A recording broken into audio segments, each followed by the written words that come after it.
Ms. Lopez took her students to an art museum. Half an hour into the excursion, a worried museum worker approached the professor. He told Ms. Lopez one of the exhibits, a precious vase, had been damaged. The culprit could be no one else but one of the students. Only 3 of them came close to the vase, but who ruined it? Maria said, "After I looked at the vase, I noticed my makeup was smudged, so I went straight to the bathroom." Anthony said, "I didn't touch the exhibit. After looking at it, I went to the next room to see the dino skeleton." And Nathan said he had been following Ms. Lopez taking notes. One of these students is lying, but who?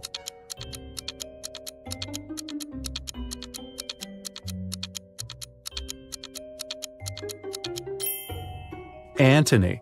There are no dinosaur bones in the art museum. Someone broke into Samantha's house through the window and stole some valuable things. When the police came, she told them she suspected her younger brother Sam.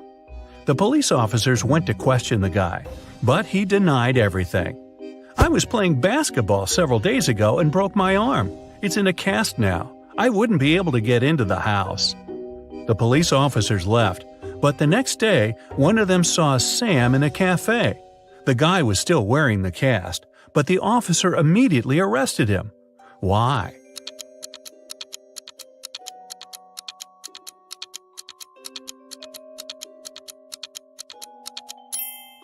When the police visited Sam, the guy had the cast on his right arm. Now, it was on his left arm. Look at these 2 families having dinner. One is munching on pizzas with different yummy toppings. The other is having steaks and vegetables. Can you figure out which family is poorer?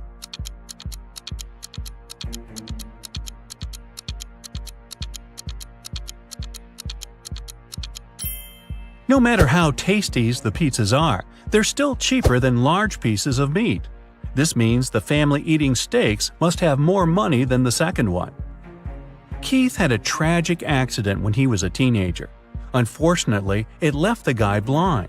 He was dreaming of being able to see again for years. One day, Keith was lucky to find a doctor who told him a special surgery could solve his problem. Keith agreed right away. The surgery went well, and the guy took a train to go home. His girlfriend accompanied him. The doctor told Keith he had to wait for at least 3 hours before taking the bandages off. Keith was so impatient and excited he could hardly wait for the time to be over. 3 hours later, they were still on the train. And even though his girlfriend was against this idea, the guy wouldn't listen. He slowly pulled off the bandages, and then he screamed and lost consciousness. Why?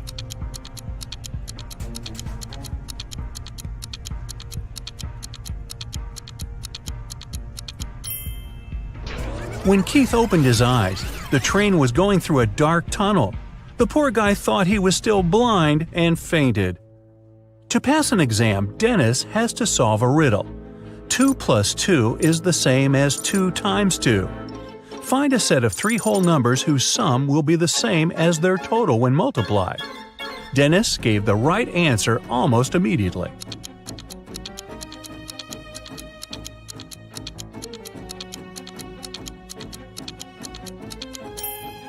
These numbers are 1, 2, and 3. Tyler was going to his friend's place in the evening when a stranger in a black mask caught him. The next thing the guy knew, he was in a large room, locked in a cage. There were 3 levers in the wall next to the cage. If he pulled the first lever, he would let hungry lions into the cage. The second lever would fill the cage with water, and the third lever would activate a special mechanism. It would make the top of the cage move down towards the bottom, crushing everyone and everything inside. Which lever should Tyler pull to survive?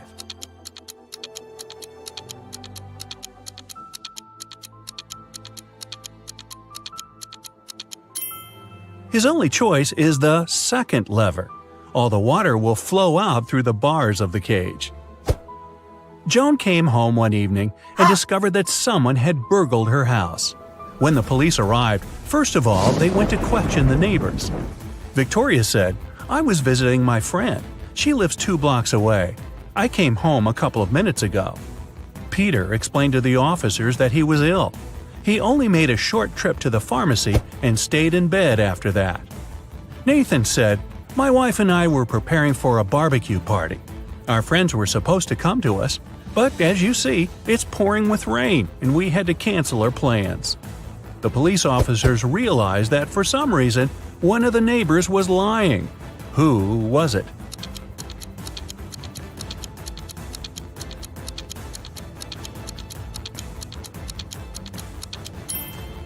Victoria.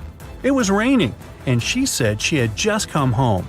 But her hair, clothes, and the umbrella, which was standing near the door, were absolutely dry. Meg was working hard all morning. She decided to have a lunch break and headed to the parking lot. But when Meg approached her car, she faced an unpleasant surprise. Someone had poured blue paint all over the vehicle. Meg found 3 witnesses and questioned them. Lily, the company's designer, said she'd been eating her taco on the office balcony when it happened. The financial director, Chuck, had a long business call with investors. And Sheila, the cleaner, said, "I've been cleaning the toilet all morning." One of the guys is a liar. Can you guess who?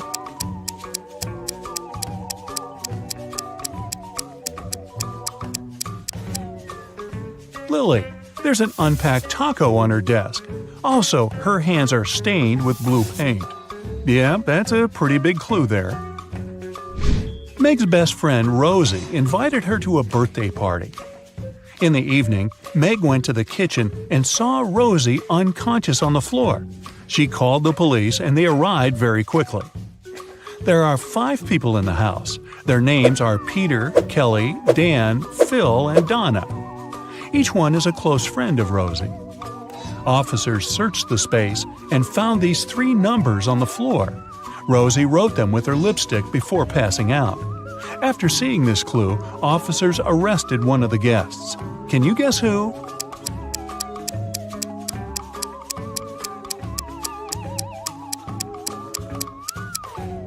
They arrested Dan. The numbers 12, 4, and 11 correspond to the names of the months December, April, and November. Meg went to the office kitchen to get some coffee. She wanted to add milk to her drink, so she opened the fridge to find it. Meg discovered 4 different milk packages on the shelf, but only one of them is safe to use. Can you guess which one?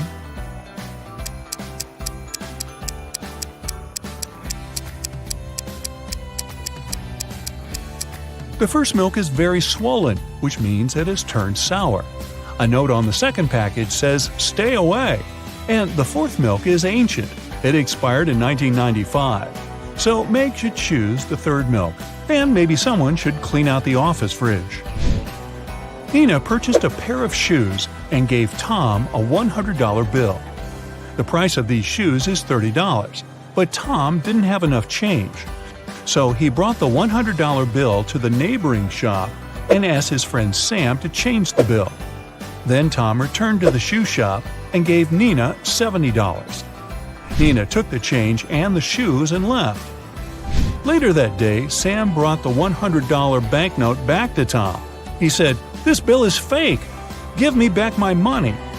Tom had to use his own money to return his debt to Sam. So, how much money did Tom lose?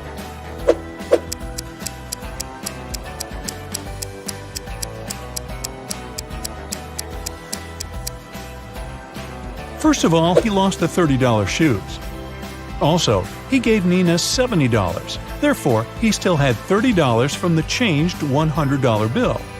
So when Sam asked him to return the money, Tom paid him back those $30 plus $70 from his pocket. So Tom had lost a total of $100. See Tom cry. Billy works as a night watchman at a large bank. One night, he heard strange noises from the bank vault and went to check it out. Unfortunately, inside the vault, he faced 3 criminals. All 3 guys were wearing masks, but Billy noticed an imposter among them right away. Can you see him too?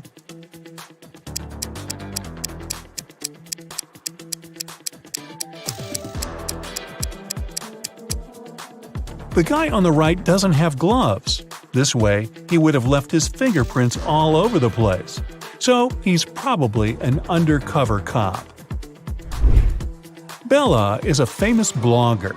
She took this picture during a running contest and posted it in her stories. Her followers commented that one of these guys is playing unfairly. Can you guess which one?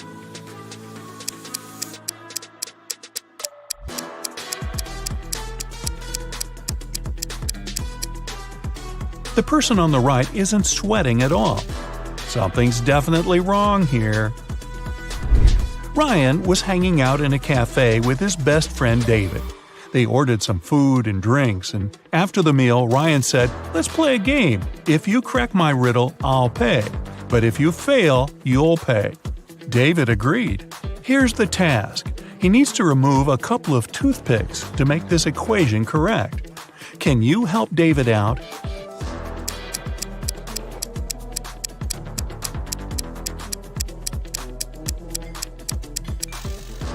Here's the solution. Ms. Green is a college teacher. One of her instructors, Rosie, has been cheating on tests multiple times. One day, Ms. Green lost her patience and told Rosie, "If you tell me a lie, I will expel you from college. And if you tell me the truth, I'll still expel you. So what do you say?" What can Rosie say to prevent her withdrawal?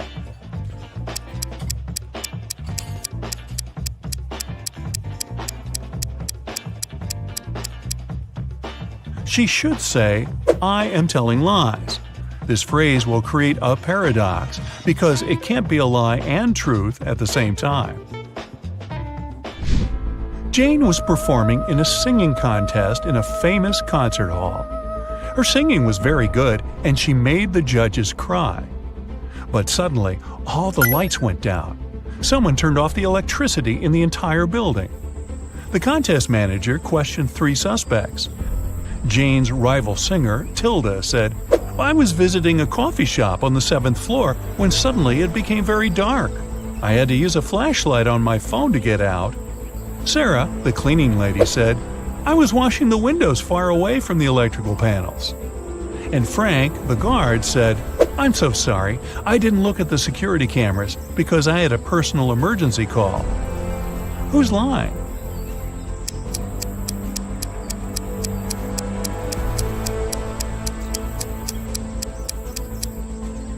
Tilda. This concert hall doesn't have a 7th floor. Peter landed in a foreign country. He opened a taxi app on his phone to get to his hotel.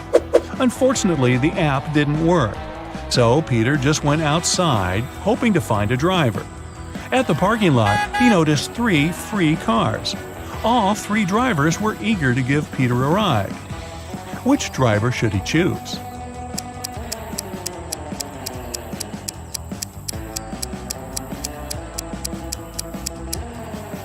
Look at the first taxi. There's a puddle of oil under this car. Probably not the safest option. As for the third car, it only has 3 wheels. So, Peter should pick the second driver. Alex is an adventurous traveler. One day, he was walking alone in the jungle and got caught in a trap. Now he's hanging on a tree tied upside down. The rope is anchored in the ground. There's a candle burning below the rope. Very soon, the rope will burn away.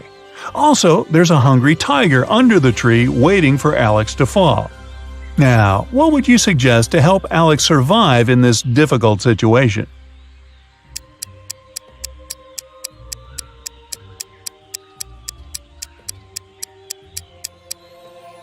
Alex should sing the happy birthday song.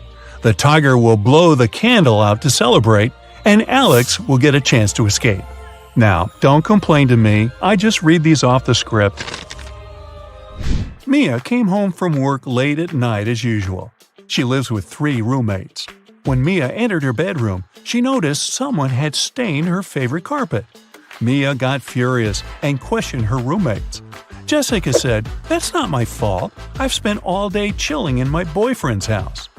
Helen replied, "Today I entered your room only once to bring clean laundry. The carpet was okay."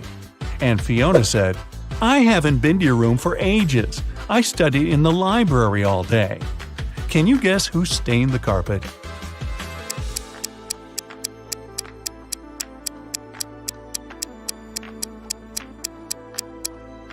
Fiona.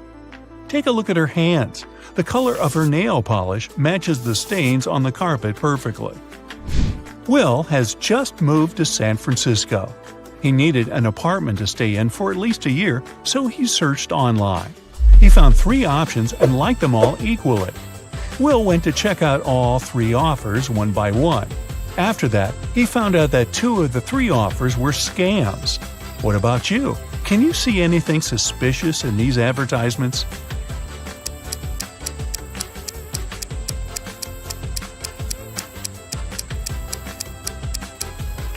Take a look at the sign on the second house. It says that this house will be demolished in 2 weeks. But Will was searching for long-term rent. The 3rd apartment is on the 8th floor, but that's impossible because this building only has 7 floors. Therefore, Will should choose the first option.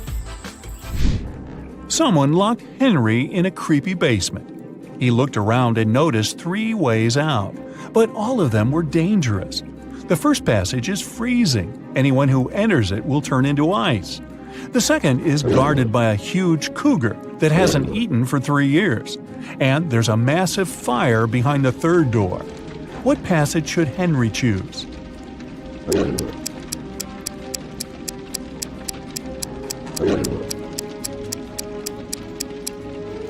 The second one. The animal hasn't eaten for 3 years, so it's not dangerous anymore. Kind of shriveled, actually. Mason is a lifeguard. One day, a girl came up to him asking for help. She said someone had stolen her wallet, which she noticed when she was going to go and grab a soda pop. Mason checked the towel where the girl left her stuff, but the only thing he noticed were her own footprints. Is this girl lying to Mason?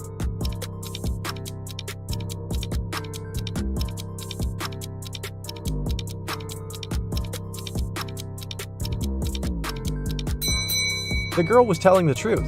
Mason had an eagle eye, and he saw a guy with a fishing rod. He must have stolen the girl's wallet. No one wants to go fish in the public beach. Robbers stole a few precious gems the other day. The police were alerted immediately, but they didn't know where to look for the thieves. Suddenly, they got an anonymous email. Check all the bottles in the cars leaving the town. Best regards, Mr. X. At the end of the day, the officers stopped a car loaded with boxes and bottled water. The bottle bottoms were all covered with paint, so they thought the gems should be in one of them. The level of water was the same in all the bottles, but when one of the officers placed one of them right next to the box, he instantly realized something was off. What was it?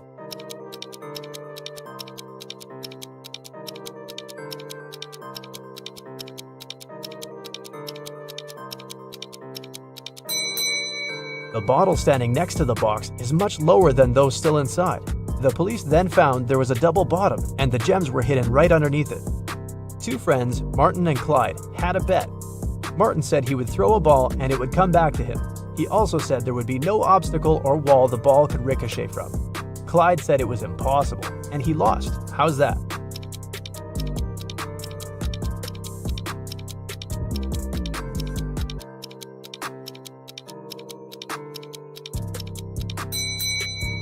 Martin threw the ball straight up. It obviously came back to him. No magic, just physics. Emily grabbed a really nice muffin at the cafeteria and put it on the office desk. She wanted to save it for later, but when she came back from the meeting, she saw someone had eaten her muffin. There were only 3 people who could do that, and only one person is telling the truth. Grace said it was Alicia. Alicia said she didn't eat anything. Tina says she didn't eat anything either. Who ate the muffin?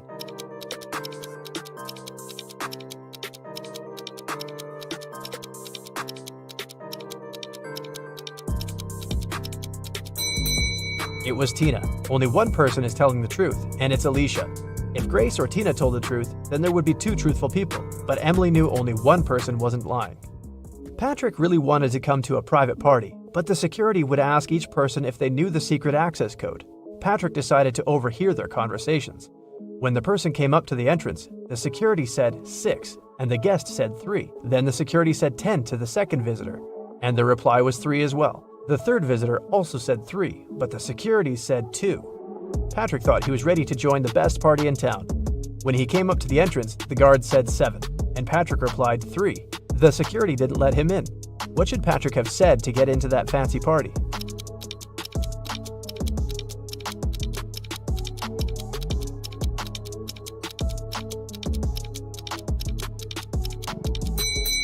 He should have said 5. The guest needed to count letters. 6, 10, and 2 have 3 letters. That's why the answer was 3. In the word 7, there are 5 letters. Ben loved diamonds. For some time, he would spend $5,000 a day on precious stones. At some point, he realized he had too many gems, so he started selling them at $3,000 a piece. Sometime later, he became a millionaire. How is that possible if he was obviously losing money?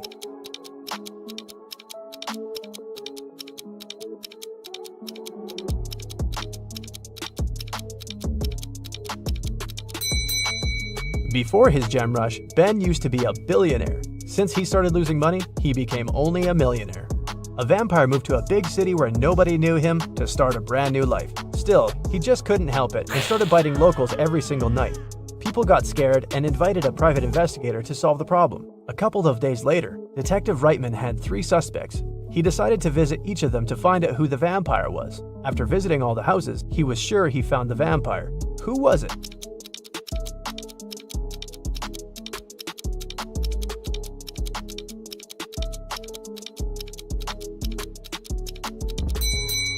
Well, the man on the left has loads of garlic in the kitchen, and vampires are scared of it. The second suspect had a lot of silver-plated accessories, earrings, piercings, and a chain.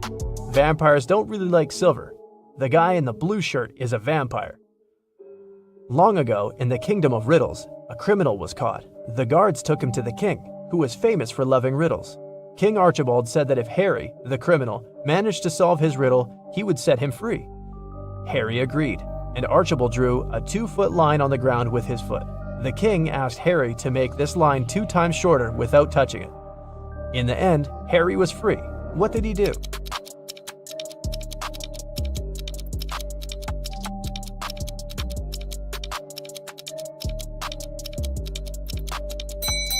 Harry drew a 4-foot line with his foot, so that the one the king drew got 2 times shorter. Noah took Kitty to his garden. He said that elf gardens were a little different compared to human ones. Kitty noticed 5 weird details right away. Can you see them too?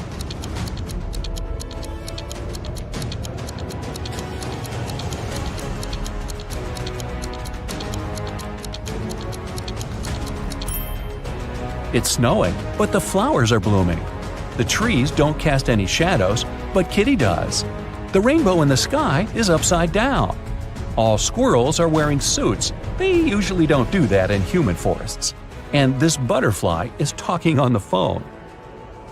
Noah invited Kitty for dinner, but they gotta cook it first. He gave Kitty an old recipe and said she could find all the ingredients in the garden.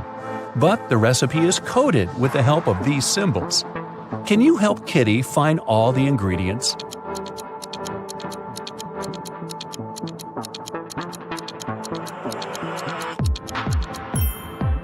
Here comes the first one. It's a potato, and it's hiding over here. Here's the second ingredient.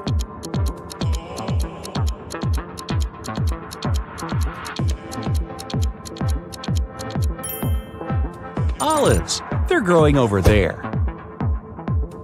What about this puzzle? Any ideas?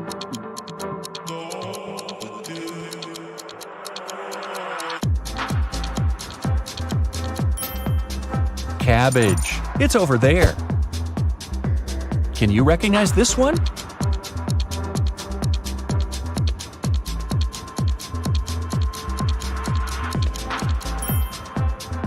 Coconut. Here it is. The next one. Can you crack it?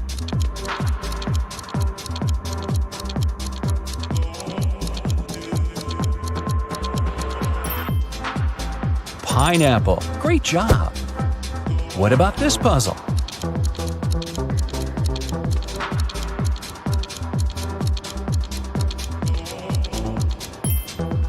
It's a carrot. And since it's an elf's garden, carrots are growing on trees. Can you crack this code?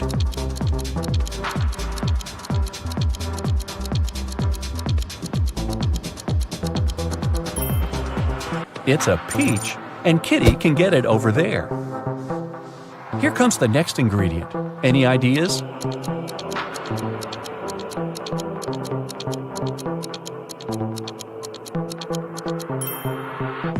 Pepper. It's over there. And last but not least, can you crack it?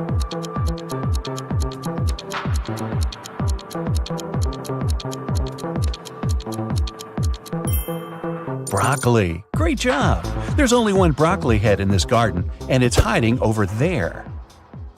After a delicious dinner, Noah offered Kitty to choose a guest room. He gave her 3 options, but only one of them was safe. Option number 1, a soft bed in the attic. Here's the second option, a cozy sofa in the basement. And the third option is a hammock on an open balcony. Unfortunately, mutant mosquitoes arrive every night. Their poison is safe for elves, but not for humans. Which room should Kitty choose?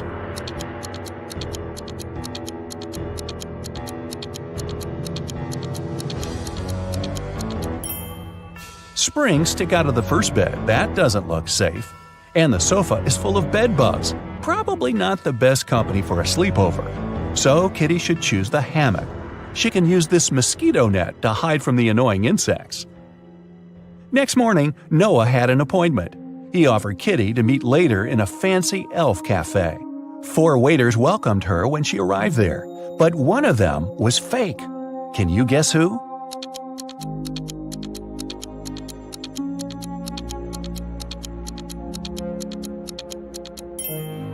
See, this guy is a criminal. Noah was late, so Kitty ordered breakfast without him and went to the bathroom. The girl left her bag and her wallet on the table. Don't ask me why. When she came back, Noah was sitting at the table. Her food had arrived and her bag was still there, but the money was missing from her wallet. The restaurant security found 3 suspects. Noah said that he had just arrived. He hadn't seen anything suspicious. The waitress said, "I brought the food, but I didn't touch the wallet." The cleaner said that she'd wiped the table but hadn't touched the wallet. The guard found some fingerprints on the wallet, but they all belonged to Kitty. So, who stole the money?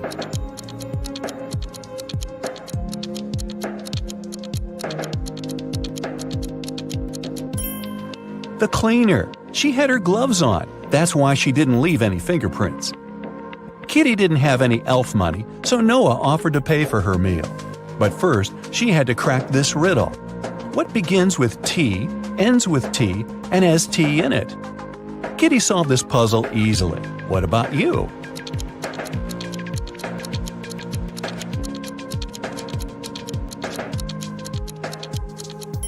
The correct answer is a teapot. Doris was having a beach vacation with her friend Teresa. One morning, the young women were sunbathing near the water. Teresa went to a cafe to get some lemonade while Doris went swimming. When Doris came back, she saw that her smartphone, which she had left on her beach towel, was gone. "Have you seen my phone?" she asked the man sunbathing nearby. "Nah, I've been sleeping all this time." At this moment, Teresa came back with the lemonade. She looked around and immediately understood where Doris's phone was. Who took it?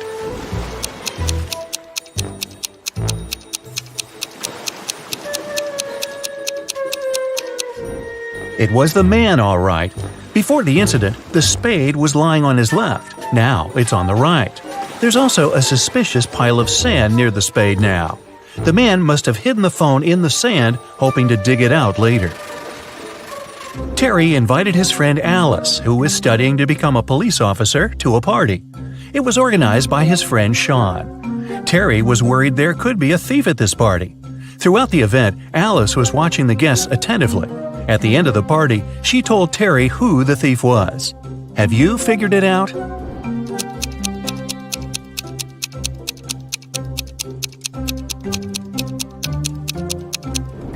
It's the host, Sean. At the beginning of the party, one of the guests had a watch on his wrist, and this woman had a beautiful necklace. But at the end of the party, the watch is already on Sean's wrist, and the necklace is in the flower pot. Detective Carlson was walking along the street when he heard the sound of glass shattering. He looked around and saw a large crowd gathering near the broken window of a jewelry store. The shocked owner was inside. The detective ran up to him. "Has anything been stolen?" The man said he hadn't understood yet, but then Carlson exclaimed, "Sorry, I've got a thief to catch," and rushed away. What did he see?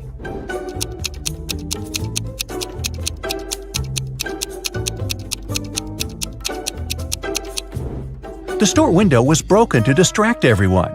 People were looking away and didn't see this guy stealing a wallet from the man in a suit. At first, the wallet was in the man's pocket. Now the thief is rushing away, the wallet in his hand. The police had long suspected that Mr. Hall was a smuggler, transporting forbidden things on his yacht.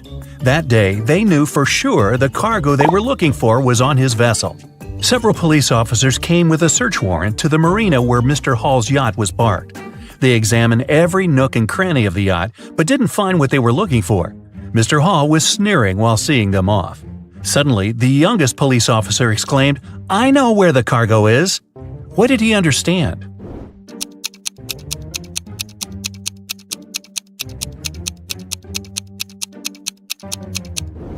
The cargo could only be underwater. Wrapped in a protective cover, it was tied to the anchor.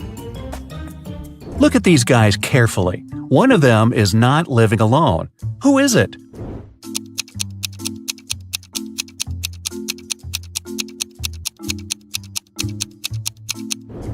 It's the man on the right. He's got 2 toothbrushes. Austin, a rich businessman, brought very important documents to his office. But he had a meeting and needed to leave for several hours. Austin asked his secretary to be on the lookout for anything suspicious. His competitors could try to break into his office to look at the documents. When he came back, his secretary told Austin everything had been quiet. But when the man looked around, he realized someone had been inside his office. The secretary eventually admitted having fallen asleep while Austin was away. How did the businessman understand someone had visited his office?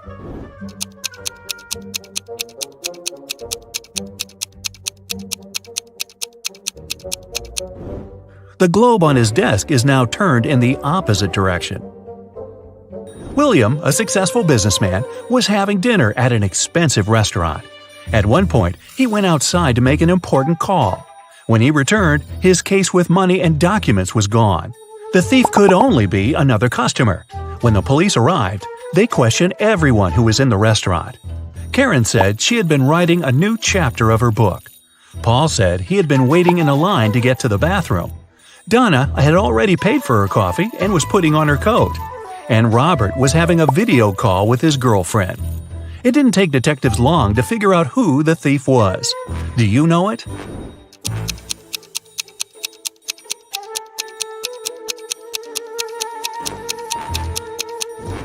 The criminal is Paul. Besides him, there were only 4 other visitors at the restaurant, and they were all busy. How could there be any line for the bathroom? The police got informed that one of the most wanted criminals, Carl Walker, was going to arrive in the country. According to this information, the man was going to come by plane. Unfortunately, the police knew very little about him. He was short, wearing glasses, and traveling under a false name. Detective Adams went to the airport. He detained 4 people who fit the description. They were Mr. Lewis, Mr. Relcaw, Mr. Taylor, and Mr. Wilson. Look at these men carefully and try to figure out who the criminal is.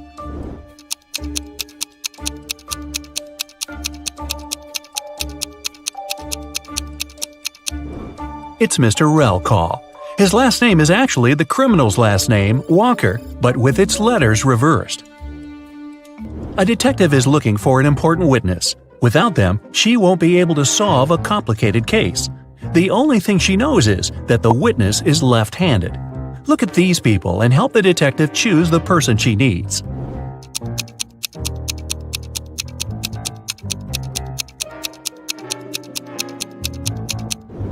It's the waitress. She's holding the tray with her right hand and serving people with her left dominant hand. Look at these princesses and try to figure out which of them is the fake one.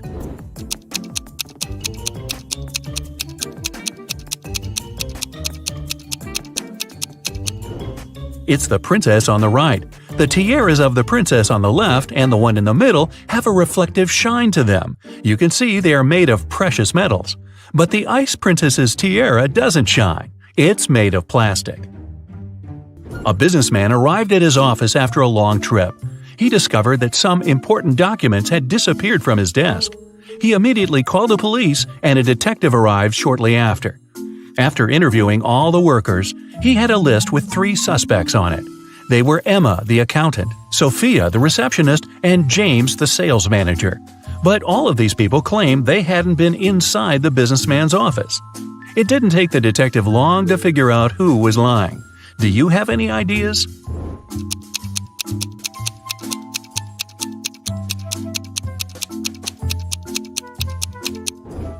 The thief is James. Both women wear high heels in the office, but the footprints on the floor are obviously left by a pair of sneakers. An elderly lady called the police. She told them someone had sneaked into her house while she had been asleep. The intruder took away the money she kept hidden in her kitchen cupboard.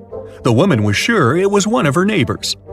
The police visited all the neighbors, but each of them claimed they had spent the entire day at home. Look at their houses and try to figure out who the thief is.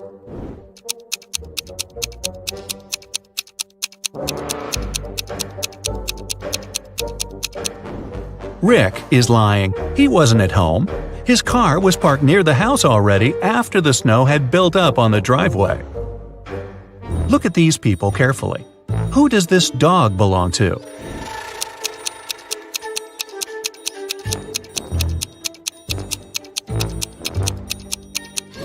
The dog's owner is the guy in the middle. He's the only one who isn't trying to pet the animal. Can you figure out how many watermelons there are in this picture?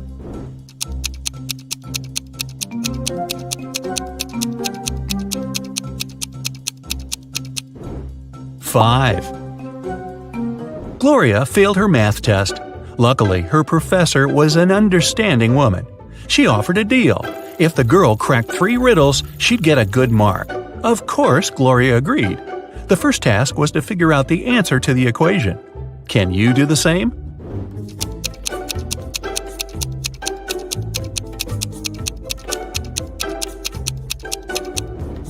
The answer is 232. Gloria didn't need much time to solve it and got the next puzzle. The student saw several numbers made up of matches. What should be the last number?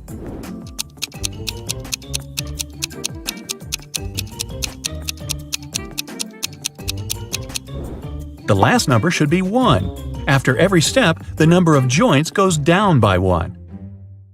And finally, the teacher gave Gloria several pool balls.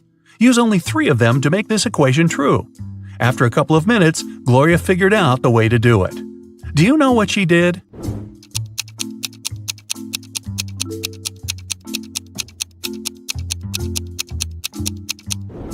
The girl rotated 9 and got 6.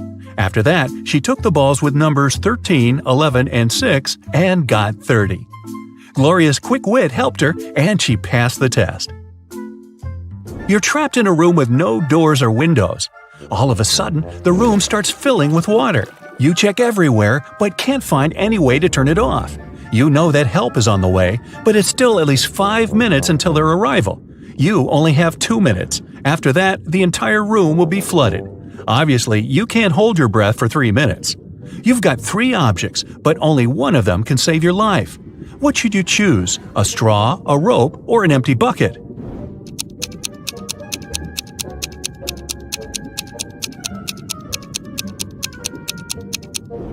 You should opt for the bucket. Put it on your head. This will create an air pocket, and you'll be able to breathe for a couple of minutes until help arrives. You've got lost in a desert. It's already dark, but bright moonlight illuminates the surroundings. At one point, you see a tower, but an evil wizard is looking out of the window. He tells you, "If you want to save your life, solve my riddle. You need to figure out the height of this tower." You look around and see nothing but several fallen tree branches. There's also a watch on your wrist and your own shadow. What can you use to figure out how high the tower is?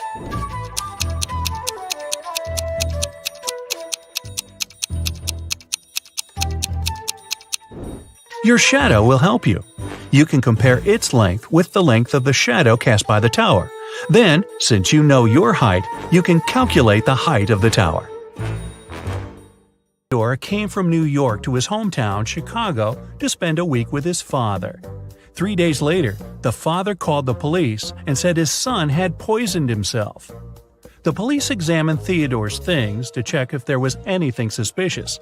After that, they took the father to the police station for further interrogation. What seemed suspicious to them?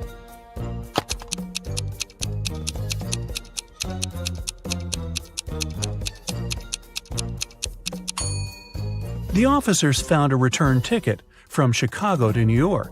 Theodore wouldn't have bought this ticket if he hadn't been planning to return to New York. Esme was having her usual walk in the forest. And you know what? She got lost again. After wandering around for a couple of hours, she finally found the witch's house. Esme asked the witch to show her the way back home. The witch wanted to make Esme her maid, but she had a problem. She was planning a vacation and wanted to go fishing. Her fishing rod was 13 feet long, and one was only allowed to take things no longer than 12 feet on the train. The witch promised Esme that if the girl found a solution, she'd let her go. What can Esme recommend?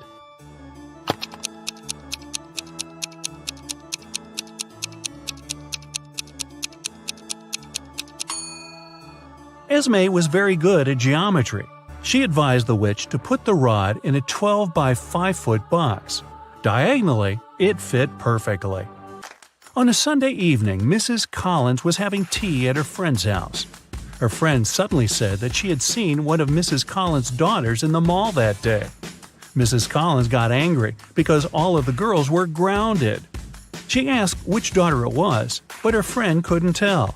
She wasn't wearing her glasses when she was at the mall. When Mrs. Collins returned home, she asked the girls what they had been doing the whole day. Abigail said she'd spent the day reading. Brianna said she had stayed at school after classes to study a bit more. Charlotte said that she had been practicing for her upcoming piano concert. Who lied?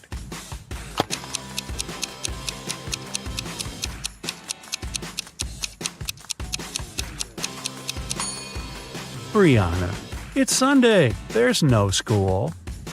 A young girl, Tenley, was brought to the hospital after being poisoned.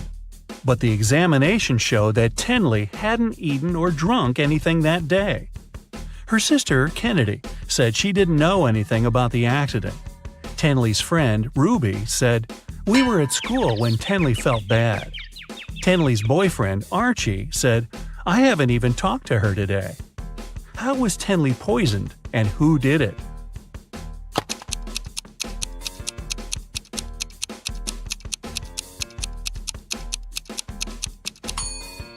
The girl hasn't eaten anything, but she has some lipstick on. That's what contains poison. And the only person who had access to Tenley's room that day was her sister, Kennedy. There was a car accident in a tunnel. The police suspected that one of the drivers, Owen, had fallen asleep behind the wheel. But Owen denied it. "I just couldn't see well because of the rainstorm," he said.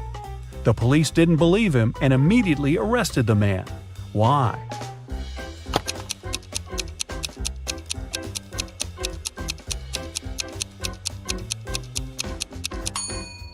The accident happened in a tunnel. It couldn't rain there. Someone in the town was stealing cars. Every time a car disappeared, its owner would get a message from an anonymous number. In each message, there were 2 emojis that didn't make any sense. The police tracked the number, and the geolocation led to 3 houses. They questioned the owners, Mr. Walson, Mrs. Coleman, and Mr. Woolridge. Can you tell who the car thief is?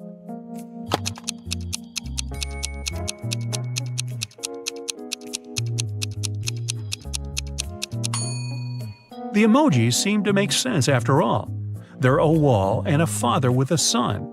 Combine them and you'll get Walson. So Mr. Walson must be the one stealing cars. Now let's play the game Who's Less Smart? It's early morning. Tom and Joseph are driving their teenage children to school. Who is not smart?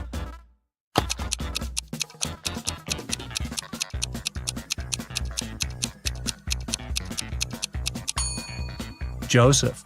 His son is not in the car. His father has probably forgotten about the poor guy. Annie and Emma are volunteering in an animal shelter. Annie is feeding the cats, and Emma is washing the dogs. Who is not smart here?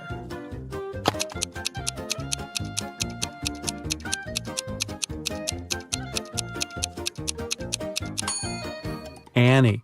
She's giving dog food to the cats. Logan and Anthony are both having job interviews at 4 p.m.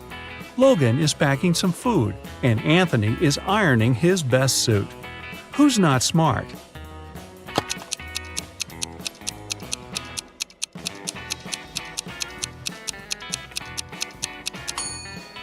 Anthony. Look at the clock. The interview is going to start in 5 minutes, and he's still at home. Logan is at home too, but there's still another hour till his interview begins. Noelle and Gabriella are cleaning the house. Noelle is listening to music while vacuum cleaning the living room, and Gabrielle is washing the windows. Who is not being smart?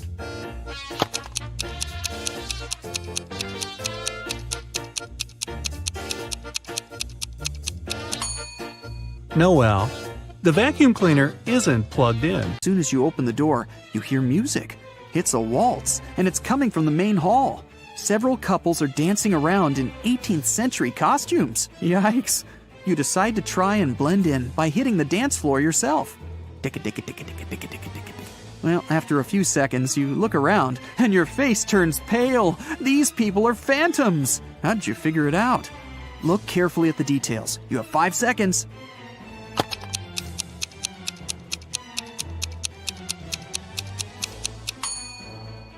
Look down. None of the dancers are touching the floor. They're just floating along. You run out of the hall, climb the wide stairs, and run into a random room.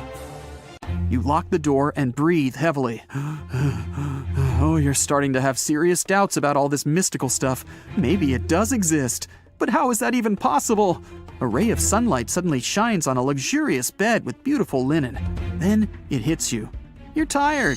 Oh, you'll just lie down on the edge of the bed, and a 10-minute nap will really help get your head on straight.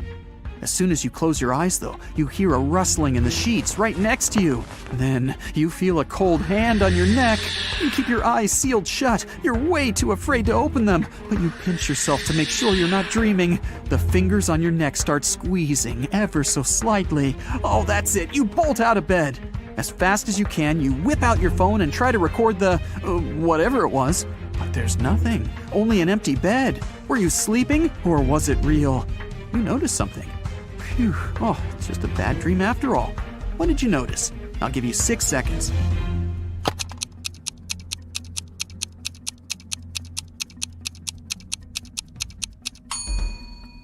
The sun was shining when you lay down. Now it's the full moon that's shining. You were out cold for a while. You leave the bedroom and walk down a long hallway lit by torches and candles. The silence is broken only by the churning of your stomach. Guess you're hungry. Well, there's a heavy wooden door in front of you, and it's open just a crack. The pleasant smell of food starts wafting its way into the hallway. You go in and find a huge table, decked out with real silverware and porcelain. Oh, the food looks delicious. There's caviar, lobster, fruits, vegetables, different meats, plenty of desserts. Several people are sitting around the table, and as you approach them, they turn around to look at you. They're all vampires! How did you know? I'll give you 5 seconds to figure it out.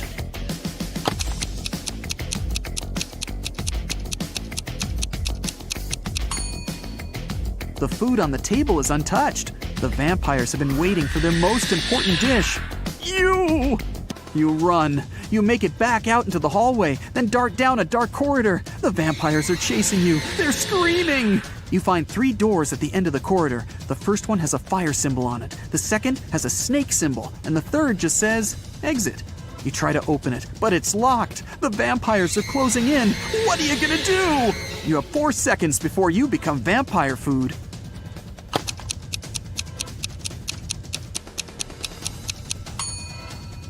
Try the key you found in the vampire's hut.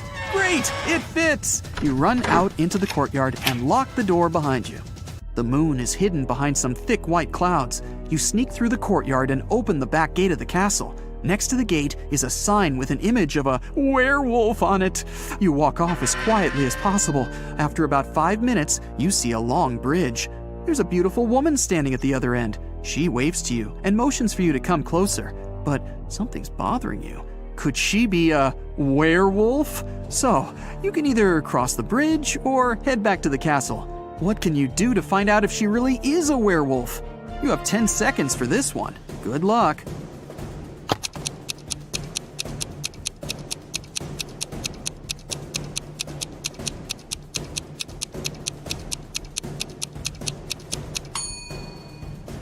Wait until the moon appears from behind the clouds.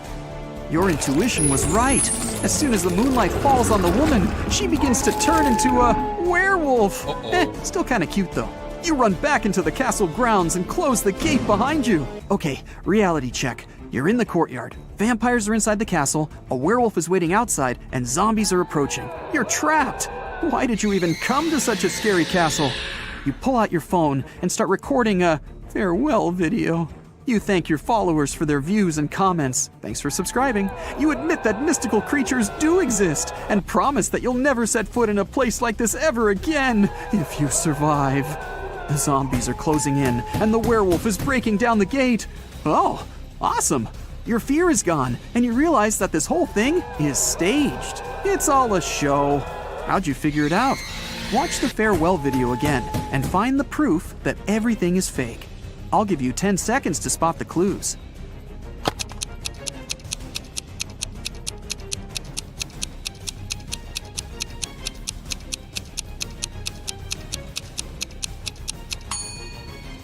Do you see that big guy with a camera behind you in the tower window? The zombies stop growling. They scream, "Surprise!" They're not zombies. They're just wearing a whole ton of makeup. The gate opens and the woman takes off her werewolf costume and smiles. The vampires come out of the castle, carrying their fake fangs. This whole thing was set up by your fans. They wanted to scare you, and it worked. You're angry at them, but so happy that you're still alive. Okay, let's see how many you got right. 1 to 3 points. It'll be difficult for you to act in stressful situations. Watch more riddles and train yourself to be calm and focused. 4 to 6 points. Something really bad has to happen for you to lose control. Phantoms don't seem to scare you at all that much. 7 to 10 points. You don't even know what fear is, but you do know how to come out victorious in any situation. You have one question for your fans. How did they create that floating effect for those dancers? That was awesome. Your fans look at each other. What? What are you talking about? What do you mean? There were no dancers. A slight chill runs down your back. 4 people are having dinner on a restaurant terrace. Jennifer is wearing 2 large gold bracelets and gold rings on each of her fingers. Martin's fiddling with a brand new phone and checking the time on his smartwatch. Connor has a tattoo on his hand and a dazzling gold watch on his wrist. Steve doesn't have any watches, rings, or bracelets, but he is wearing a smart suit. Only one of them is a millionaire. Can you guess who?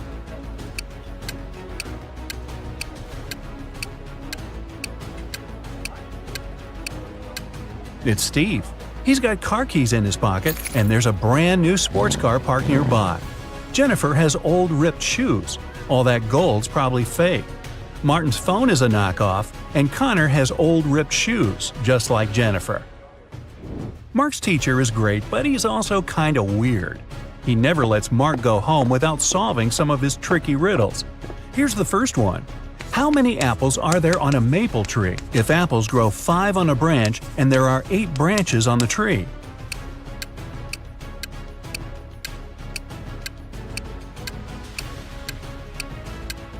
Okay, this one's easy. Apples don't grow on maple trees. This next one's going to be harder. Get ready, said the teacher. Where are there cities with no houses, forests with no trees, and rivers without water? You've got only 7 seconds.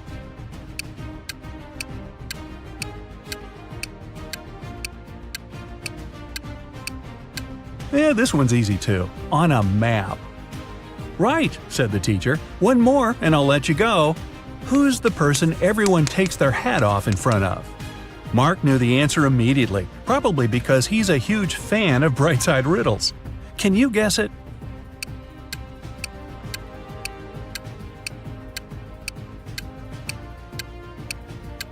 It's a hairdresser, of course. Unless you want a really weird haircut, I guess. Poor Fanny lived with her stepmother and 3 wicked stepsisters. Her dream was to go to her favorite influencer's New Year's party, but her stepmother, Ruth, was pretty mean. She said Fanny could go only if she did everything Ruth asked. Ruth asked Fanny to bring her some water, but only gave her a colander to carry it in. How's Fanny gonna do it?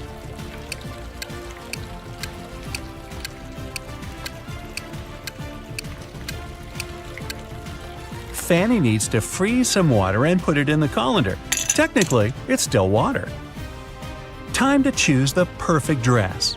Fanny has 3 dresses, a blue one, a red one, and a green one.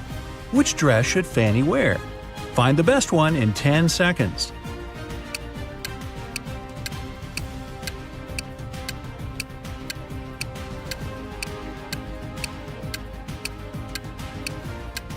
Fanny should wear the red dress. That button on the blue dress is about to come off, and one of her stepsisters spilled paint on the green one.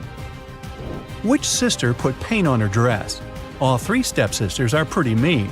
Time to investigate. Fanny snuck into their bedroom. 3 beds for 3 sisters. Bella, the oldest one, Stella, the middle sister, and Ella, the youngest one. Fanny only has a few seconds. Help her out. Can you figure out who ruined her dress?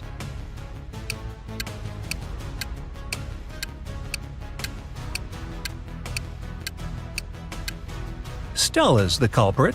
There's a can of paint right under her bed. There's something all people in this world do at exactly the same speed. What is it?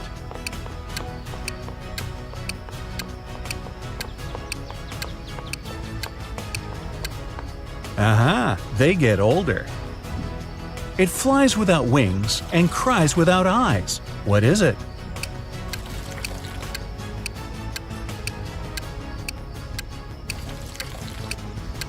It's a cloud. What can you see with your eyes closed?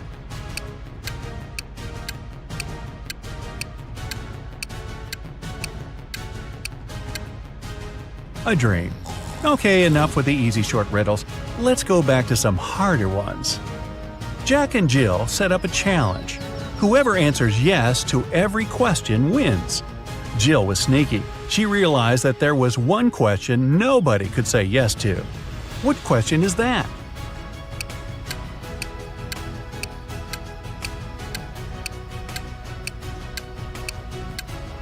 The question is, are you sleeping? She waited until Jack fell asleep and then asked him the question. Whoa, those guys are intense. Emily and Mary are putting on their makeup, getting ready for a night out. They have really similar tastes. Their phones look the same, so do their lipsticks, clothes. So which one of them has the more expensive stuff?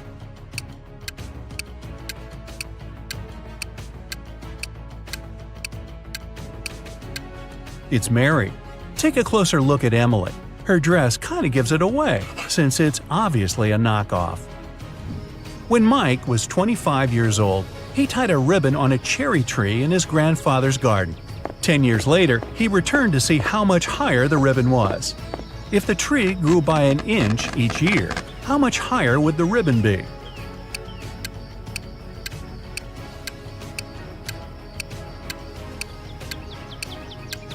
It wouldn't have changed position at all. Trees grow from the top up. The trunk just gets wider. A green apple costs $1, a red one costs $2, and a blue one costs $3.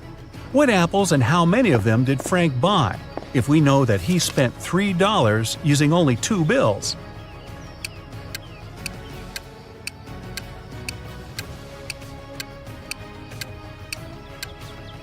Frank bought a green and a red one. He paid $1 bill for the green one and a $2 bill for the red one. Yeah, he could have grabbed the blue one and given the same 2 bills, but blue apples don't exist. Gotcha. 2 houses are on fire. One of them belongs to Jack. He's an accountant.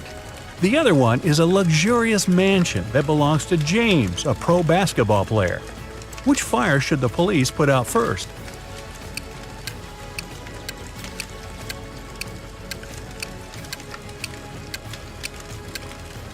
Police don't put out fires. That's the fire department's job. Two people came up to a large river.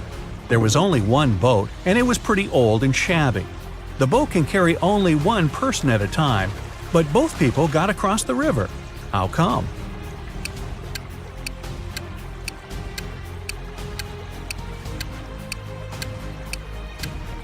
One of the people was already on the other side of the river.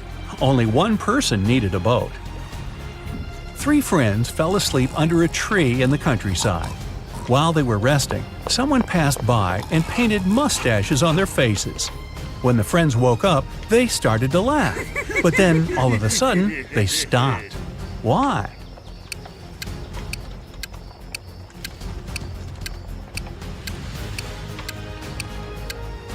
At first, they saw the mustaches on their friends' faces and found it funny. But then, they realized their friends were laughing too. They had mustaches on their faces as well. Alice was walking through a dark forest. Suddenly, she saw an old cabin. Hey, wonder if a witch lives in there. She wanted to try her luck and snoop around, but the door was locked. On the gate, though, was a note with a secret code. Well, can you crack this code?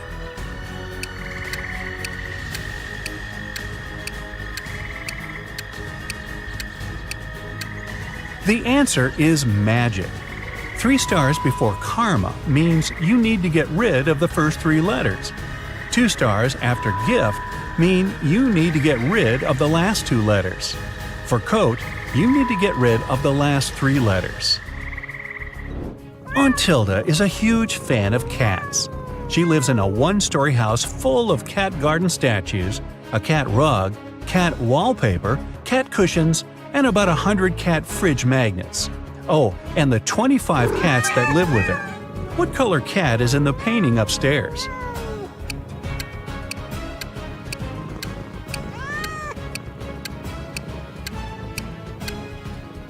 She lives in a 1-story house. There aren't any cat paintings upstairs. Ashton loves taking and making bets. Every time he meets his friends, he has a new one. Last Friday, he suggested a challenge. He said he could place a bottle in the middle of a room and easily crawl into it. This time, Ashton's friends were sure they'd win. It seemed impossible. Still, Ashton won the bet again. How did he do it?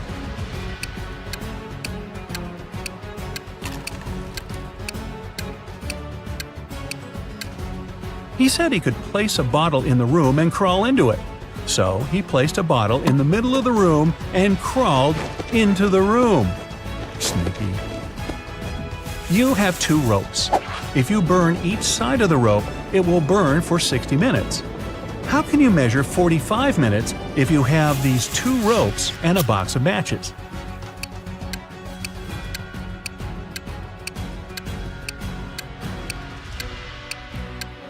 You need to burn one of the ropes from both sides. At the same time, you set fire on the second rope too, but from one side only. When the first rope burns down, the second rope will still have 30 minutes to go. Now, you need to set on fire the second end of the rope. It'll burn 2 times faster, and you'll burn both ropes in 45 minutes. You're in a photo gallery.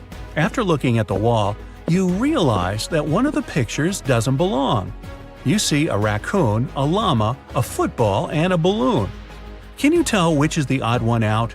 You have 7 seconds to guess.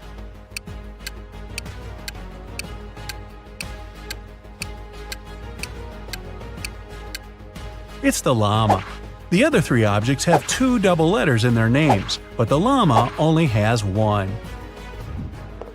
Gabrielle cooked a lovely dinner for her friends. When everybody was at the table, she suddenly realized one of them didn't like the meal. Who was it?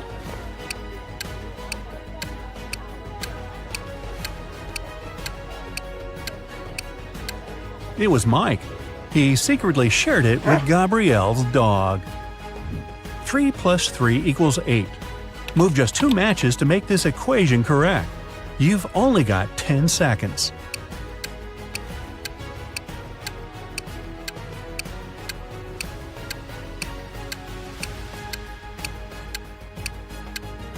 It's 9 minus 9 equals 0. Grab a match from the plus to turn the 3 into a 9, and one more match from the 8 to turn the other 3 into a 9. There are 5 apples in a basket and 5 people in the room. Each person takes an apple, but there's still only one apple in the basket. How come?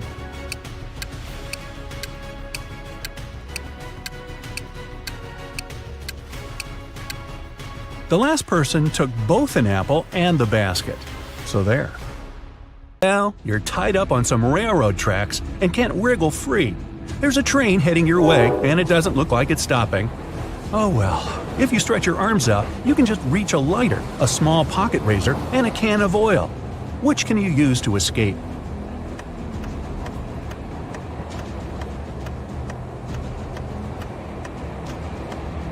Pour the oil on the ropes holding you down.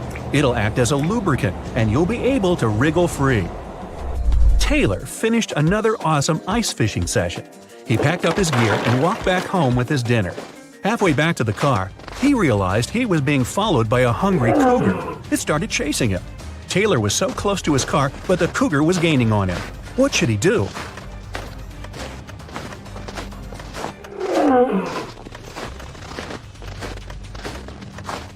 He should fling the fish to the side to distract the cougar. Then he should ditch all his gear. It's just slowing him down. That way, he's got a chance of making it to the car before he turns into cougar chow. Well, you find yourself in a pitch-black room. The room is huge and there are many hallways and corridors leading to unknown places. You need to find your way out before the room starts heating up like an oven. You only have 2 minutes. You can feel some pipes on the wall but nothing else. How can you save yourself?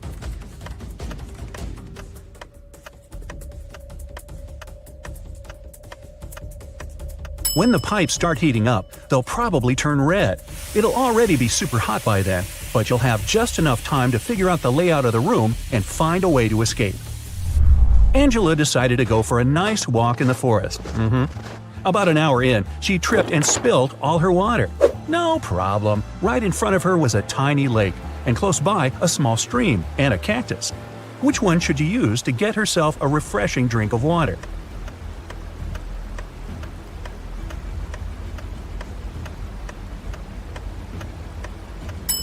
She should head for the stream. That lake isn't moving. That means it probably has bacteria living in it. And a single cactus won't have enough water to quench your thirst. Even though the stream is pretty small, moving water is almost always the safest option. What are those things? Paw prints. Those are bear tracks heading to the forest, a wolf print coming out of the forest, and some elk prints heading toward a lake. Well, what's the best place to go if you're not into the whole being eaten thing? Think fast.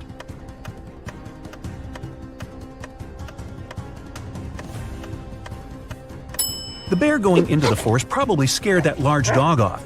Oh, you thought those were wolf prints? Not likely. Wolves mostly travel in packs. The bear is most likely chasing the elk, so they'll both end up at the lake. That means the forest's safe for now. You're stuck in a well in a small village, and the water's already up to your knees. There's a rope leading to the mouth of the well, but it's definitely not strong enough to hold you. You look around and find a bucket, some clothing, and a lighter. How do you escape?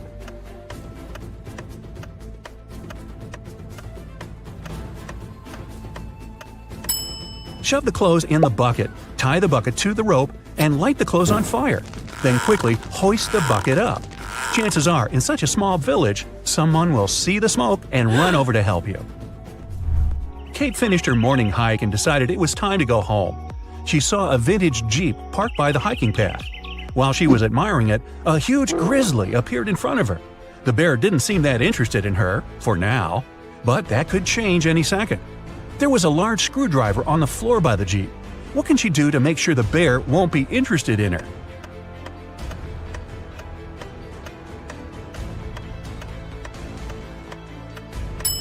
She can puncture the gas tank with the screwdriver and douse herself in gasoline. That way, the bear wouldn't be so interested in her scent. Eric was out camping and he needed some light to see in the dark. He reached into his tent, but his flashlight wasn't working for some reason, and his phone only had 10% battery. He looked around and saw a bottle of water, an empty sandwich bag, his hiking boots, and a pillow. What can he do to make more light?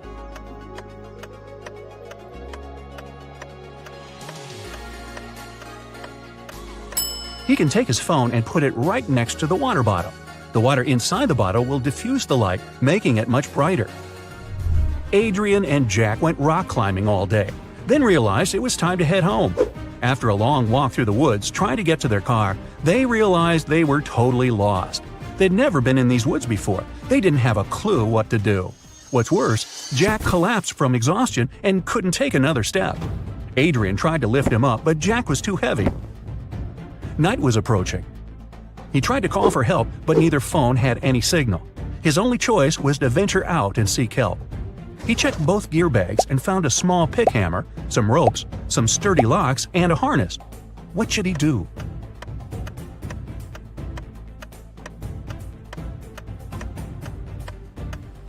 Adrian should put on the harness and tie all the ropes together to make one huge long one. Then he should tie one end to Jack and one end to his harness. That way, if he got lost in the woods, he'd be able to find his way back to Jack. That's one long rope. He knows that an old witch lives in this spooky old house. Nobody really wants to meet her.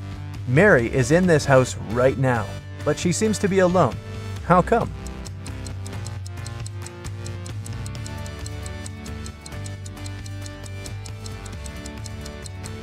Who said witches can't have the name Mary? Back in the day, she was young and beautiful too. Jack has a small shop that sells socks. One day, he decided to attract more people and launched an advertisement. Socks for free. Many people came there, but all the customers had to pay, even though the socks were free. Why?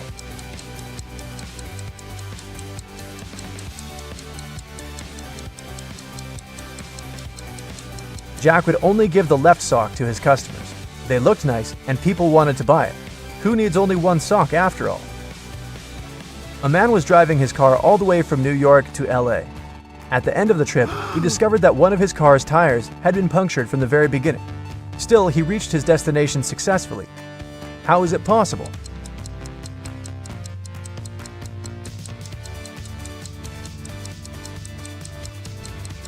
The punctured tire was a spare one.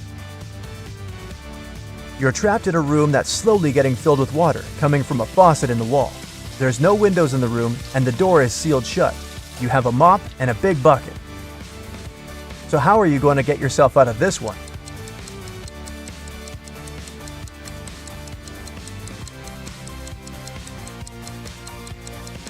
Come on, just turn the faucet off. Now it's better. There are 5 girls in the room. Nicole is talking on the phone, Kimberly is reading, Jessica is playing hide and seek, and Melody is tidying up. What's Sarah doing?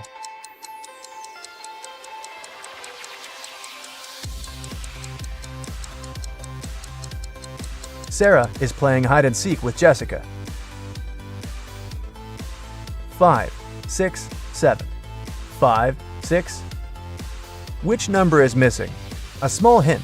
It's not 7. You have 7 seconds to do the math.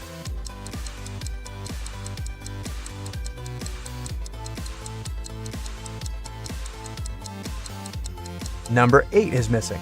The subsequent number of 567 is 568. Sally works as a barista. This morning, she dropped a cup full of coffee. Luckily, her white shirt wasn't stained, but it took a while to clean up the mess. How come?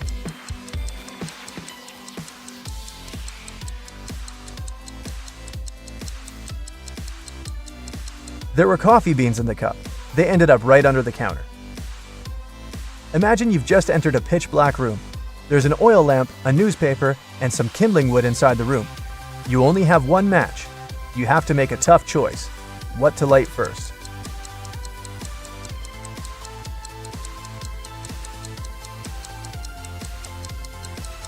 The oil lamp is definitely a good choice, but it's still incorrect. First of all, you'll need to light the match. After the bank had been robbed, the police found the money in the park among cacti. After the police officers arrested all the suspects, they almost immediately figured out who the bank robber was. Can you do the same?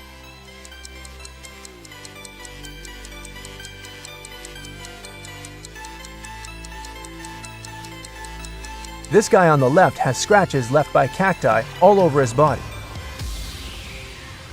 There are 6 glasses in a row on the table. The first 3 are filled with orange juice, and the other 3 are empty. Your task is to make full and empty glasses alternate by moving just one glass. How can you do it?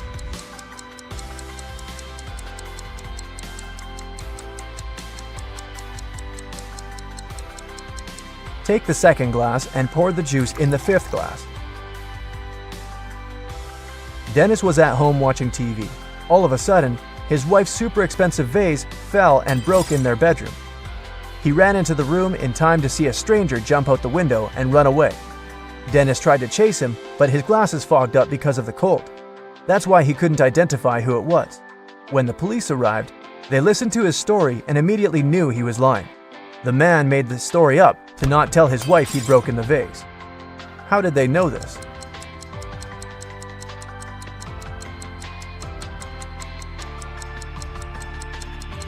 Anyone who wears glasses know they don't fog up when you go from a warm room to the cold outdoors.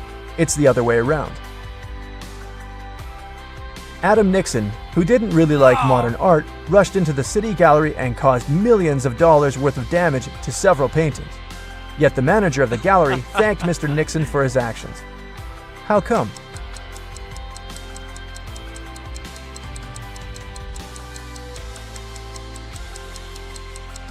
Adam was a firefighter. The water from his hose damaged several masterpieces, but he still managed to extinguish the fire and saved many more exhibits. Stacy has just moved to a new town to start a new life. Her real estate agent has offered her 4 houses for rent. Can you help Stacy find the perfect one?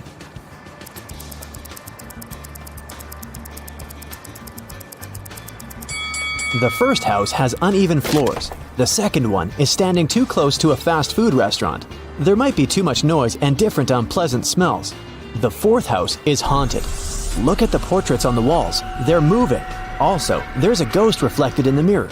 But the third house looks pretty cozy and safe. As soon as Stacy moved in, she received 3 welcome cakes from her neighbors. But there's only one edible cake among them. Can you help Stacy recognize it?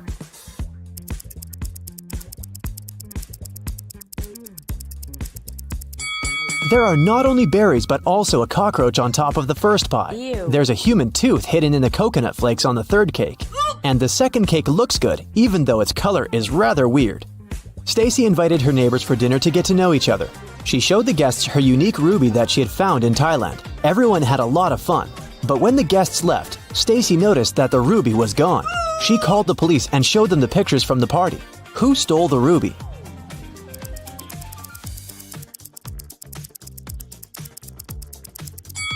This guy. He hid the precious stone under his head. Stacy got an invitation to a barbecue party, but when she arrived at the location, something scared her very much. The house was full of rats. How many rats can you spot?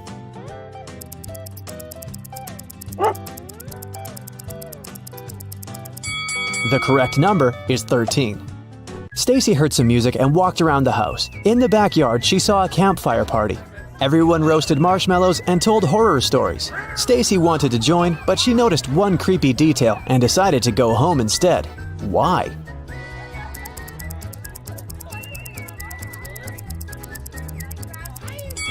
This guy doesn't have a shadow. He's a vampire. The next morning, the vampire guy, whose name was Luke, came over to Stacy. He explained that their town was quite unusual. Most citizens were zombies, mermaids, vampires, elves, and werewolves. But all of them got along really well. Luke took Stacy for a walk to show her the town. She got hungry, and they went to the local restaurant. Can you help Stacy spot a zombie among these customers?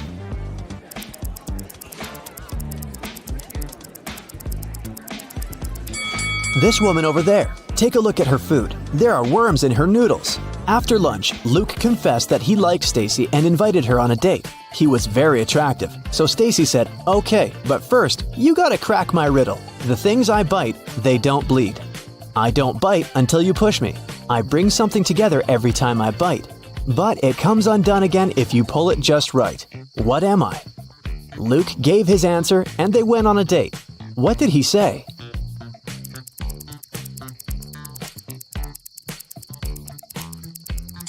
I'm a stapler. Luke and Stacy went to see a movie and chose a scary one. They sat in the middle of the empty theater. After a while, Luke pointed at the screen. He was very scared. Stacy also noticed one creepy detail. What scared the couple so much?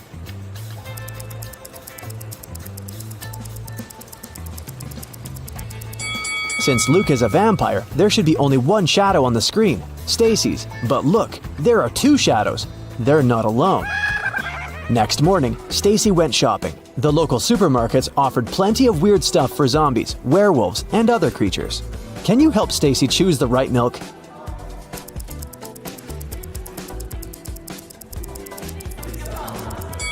We can see milk number 1 in this zombie's basket, so it's probably not good for humans.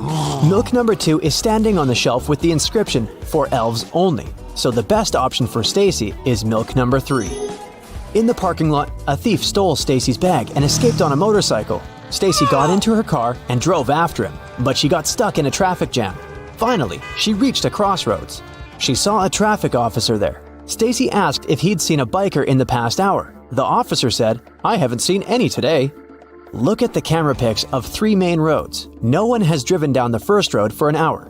2 mounted police officers have traveled down the second road. And only 1 blue truck has driven down the third road. Which way did the criminal go?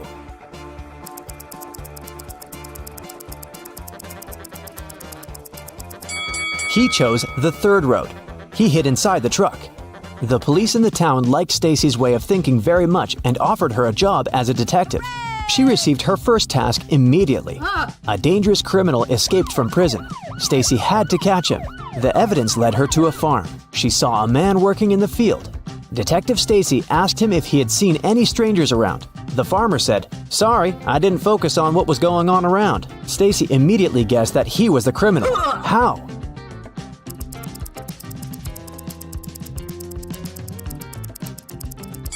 If he's a farmer, why has he ruined the crops? She tried to stop the man, but he escaped again. Stacy continued chasing the criminal. Suddenly, she saw a house and entered it. The owner was inside. Stacy asked him, "Has anyone visited you today?"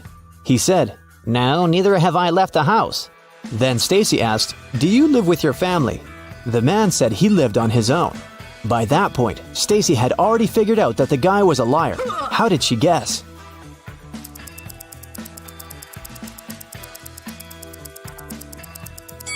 There are 2 cups of coffee on the table, and a wet umbrella is standing near the door. Stacy realized the guy was wasting her time on purpose to let the criminal escape. Suddenly, she received a message from her colleague. People had seen the criminal at the local shopping mall. He was hiding in the ladies' bathroom. Stacy knew exactly where he was hiding as soon as she got there. Can you see the criminal?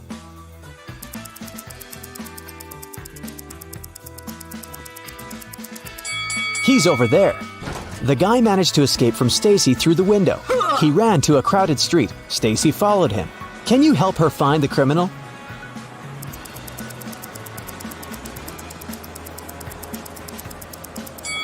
There he is. After a hard day, Stacy drove up to a gas station to fill up the tank. She paid for the gas, she left. Soon she noticed that a car was following her. She didn't know the driver, and she didn't recognize the car. So she tried to get away from him. She took sudden turns and accelerated, but it was useless. Finally, she reached the police station. Stacy was shocked to see that the man had followed her there. He wasn't a police officer, and everything was okay with her car. Why did he follow Stacy?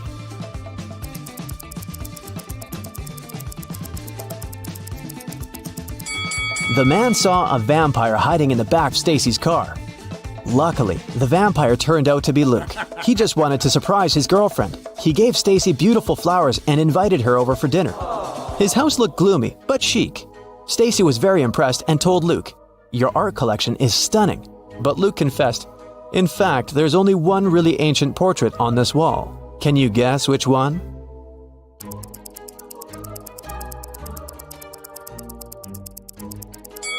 This guy is wearing a fitness tracker. There's a selfie ring in the background of the second portrait. It means that only the third portrait is really old. Stacy entered Luke's kitchen and began to scream. The room was full of huge, creepy spiders. How many spiders can you count?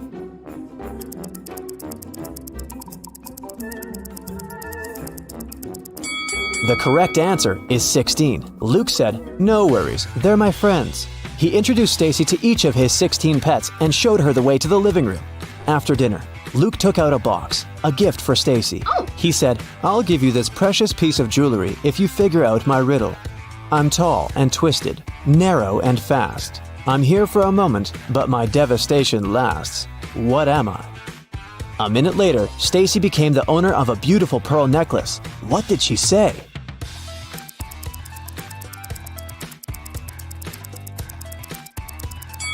A tornado.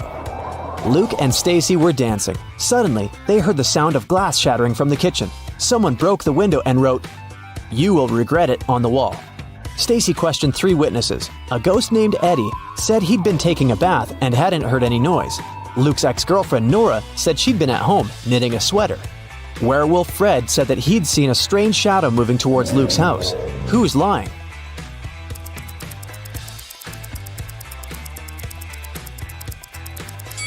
Eddie. If he's a ghost, why would he take a bath? The next day, Stacy came to the pier to have a boat ride with Luke, but she didn't see him. Only a group of suspicious people standing on the shore. She stopped and got out of her car. The people noticed her and ran in the opposite direction. She ran after them but couldn't catch up. She looked around and realized that those people were actually ghosts. How did she figure it out?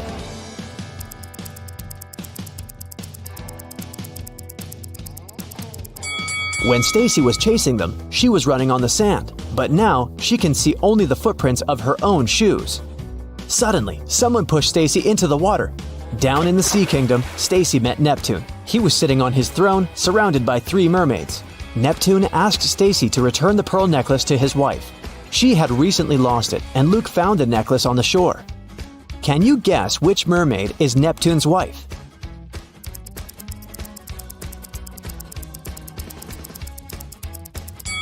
The third one. She's the only one who's wearing an engagement ring.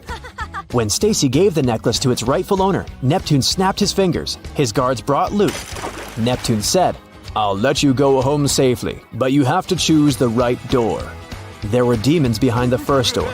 They were ready to eat anyone who dared to come in. There was lava all over the floor of the room behind the second door.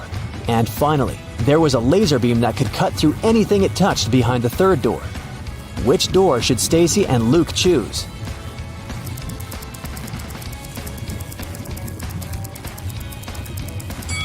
The third one. They can crawl under the beam without touching it.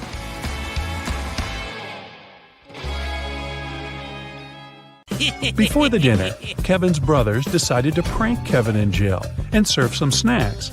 There are 3 bowls with snacks, but only one of them contains edible snacks. Can you help Kevin and Jill choose the right bowl?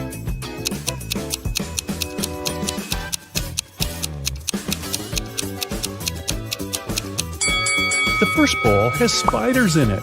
The second bowl doesn't only contain chips, but also Lego parts. And there's a couple of dirty socks inside the third bowl. Therefore, the safest option is bowl number 2. They just need to be careful not to eat Lego parts. During the dinner, Kevin's mother has been asking Jill embarrassing questions. Jill told her 4 facts about herself. She graduated from college with honors. She doesn't have any tattoos. Jill and Kevin met each other online. Her favorite color is blue. But only 3 facts are true. Which one is false?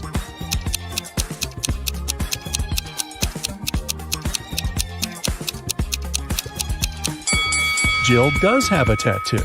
Take a look at her ankle. Next morning, the entire family gathered in the living room to have breakfast and unpack Christmas gifts. Can you guess what gift is from Kevin's mother to Jill?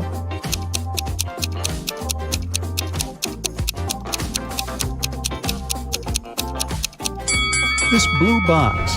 It's the only gift wrapped in a different color than others. Kevin's mother probably learned that Jill would come over after having wrapped all the gifts for her family. Besides, Jill mentioned that she loved blue color. Kevin and Jill went hiking nearby Kevin's hometown. It started to snow, and they decided to spend a romantic night in the woods. They rented a lovely cabin.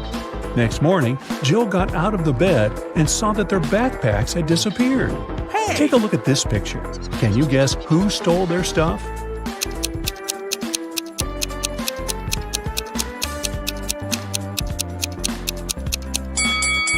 Kevin's brothers decided to prank them.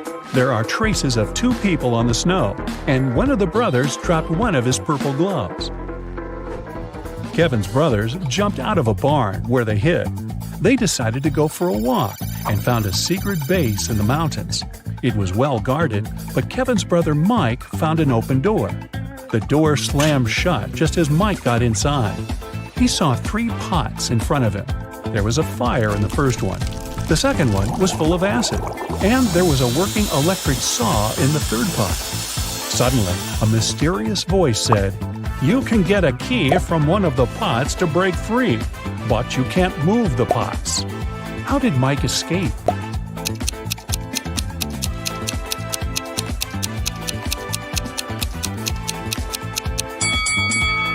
He pulled icicles from the ceiling and threw them into the first pot. The icicles melted and put the fire out. The guys continued their journey. Soon after, they decided to stop and have a quick snack. Kevin's second brother, Andy, spotted a cave. As soon as he entered the cave, the way out disappeared.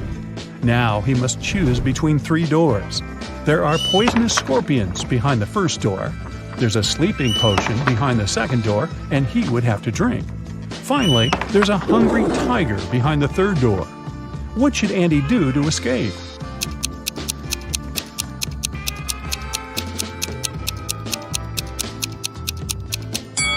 He should grab the sleeping potion, pour it over his sandwich, and throw the food at the hungry tiger.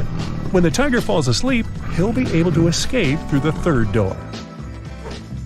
Jill, Kevin, Andy, and Mike headed home when they noticed cougars moving toward them. The guys started running away and saw a tunnel. It was very dark and scary.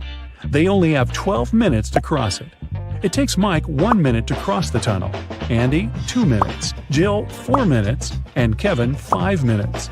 The guys decided to split into 2 pairs, but they only have 1 flashlight, and there's no way they go in there in 4. How can they escape?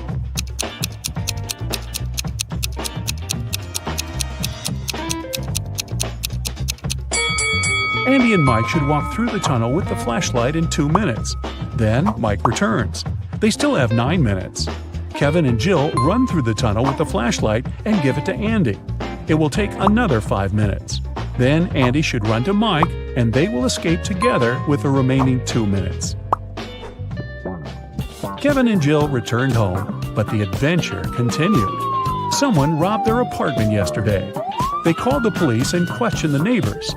Dan said that he had spent all holidays at work and didn't come home at all. Vicky was wearing headphones because she was making music, so she couldn't hear any suspicious sounds. And Emily spent the holidays at her sister's place because construction workers had to finish renovations in her apartment. Who is lying?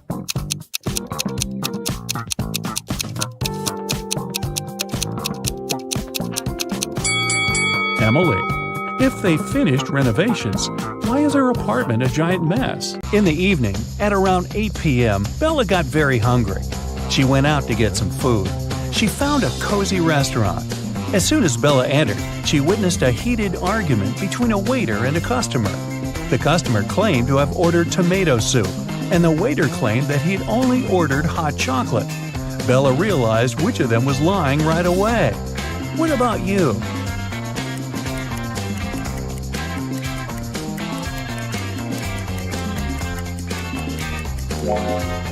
The client is lying. This advertisement on the wall says the restaurant only serves soups from 1 to 4 p.m. This means that the waiter simply wouldn't have accepted such an order. Bella ordered dinner. While waiting, she looked around and noticed one weird detail. Can you spot it too?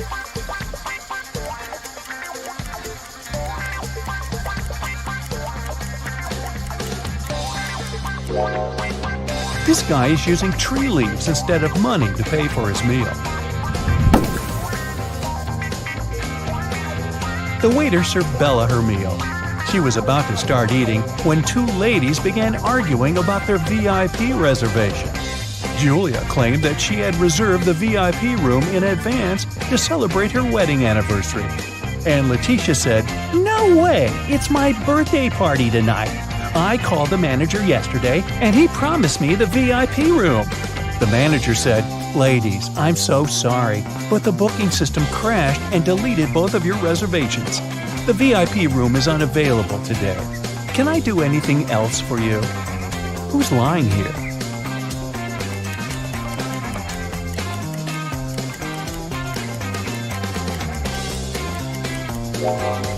The manager. Take a look at the screen. Julia's reservation is still there. He lied because Letitia had given him huge tips to get the VIP room without any reservation. See? Boy, this is a crazy restaurant. The food better be worth it. After dinner, Bella saw Letitia in the ladies' room. She was crying.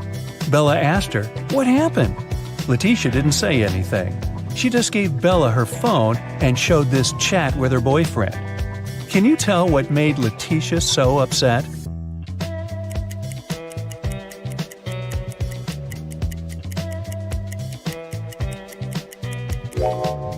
Her boyfriend didn't come to her birthday party.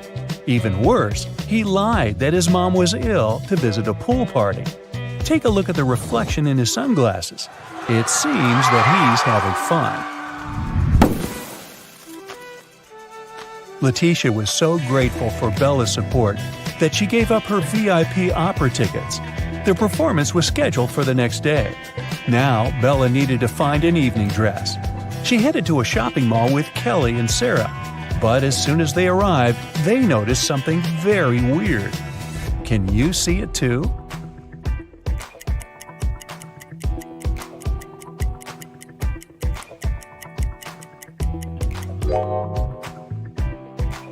This mannequin has 3 arms.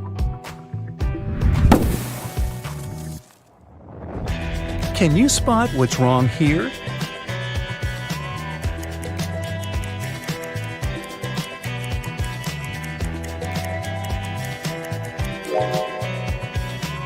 The outfit sizes don't match the sizes on the hangers. What about the dressing room? Any odd details?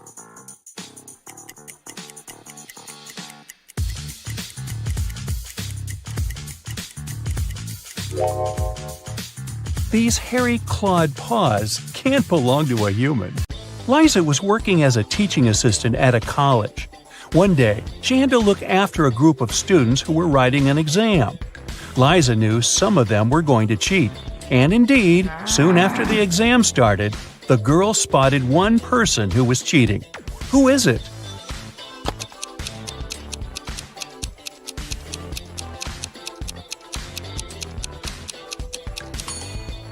It's the guy in the back of the classroom. He's got the answers written on his ruler. Can you figure out which of these 2 watches is real and which is just a toy?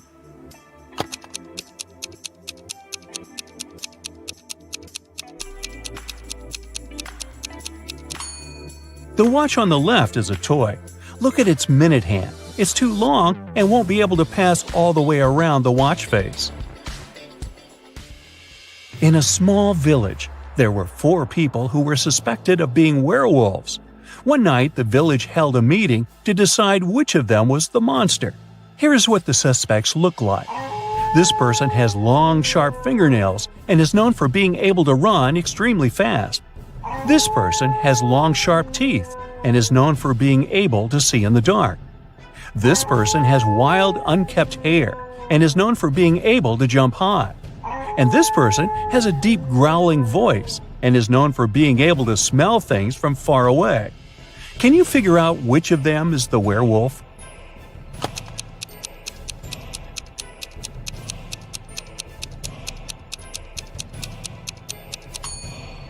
Suspect B is the werewolf. The description of long, sharp teeth and being able to see in the dark are both typical characteristics of werewolves in mythology and folklore. While the other suspects have unusual traits as well, they are not necessarily associated with werewolves. Joe has a friend, Lucas, who never answered any questions directly.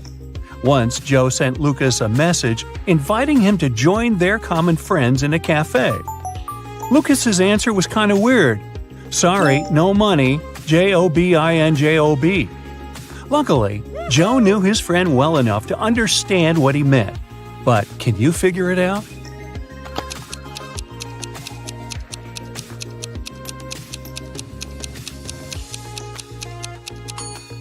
Lucas meant he had no money because he was in between jobs.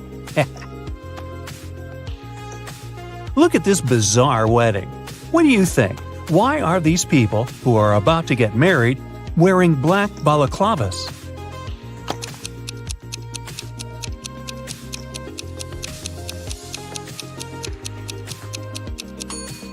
Look, there are cameras on the walls.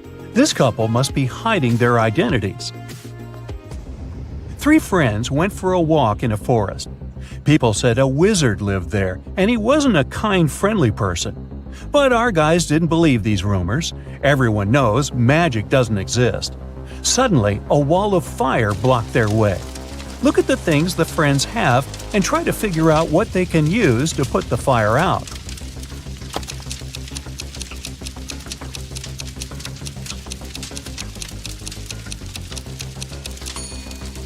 They could use this bucket to bring some water from that puddle, but it wouldn't be enough to put out such a large fire. This hose is useless, there's nothing to attach it to. The friends should choose this spade and use soil to put the fire out. You're in a forest. Suddenly, it starts raining. You notice a cave and hide there. But as soon as you get inside, the opening behind you closes.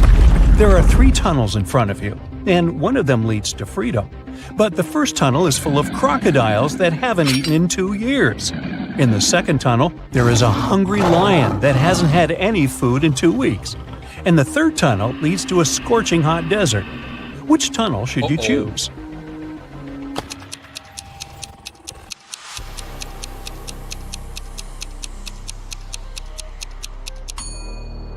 You should wait until the desert cools down at night and follow the third tunnel. As for crocodiles, yes, these animals can indeed live without food for up to 2 years. Lions can also survive for 2 weeks without eating anything. But before you get a chance to leave the cave, you hear some deafening noise. It's a landslide. The tunnels end up blocked, but you now see 3 other passages. A fire-breathing, wait, is it a dragon? Is guarding the first passage. The second passage is filled with hundreds of poisonous cacti growing there. Their spines are covered with an extremely toxic substance. And in the third tunnel, you can see the red eyes of some very hungry wolves. Which tunnel can lead you to safety?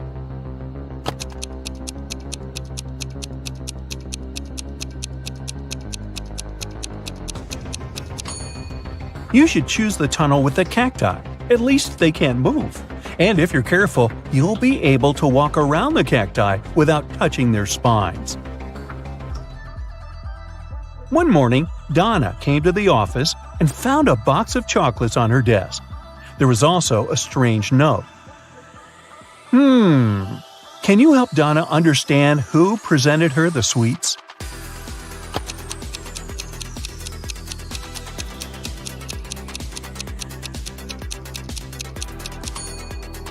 Her secret admirer is Ryan.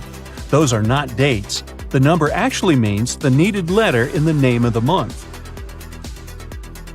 A man told his boss, "Don't take your planned flight today. I had a dream last night that if you do, it might end badly. Your plane will crash." The boss fired the man. Can you figure out why?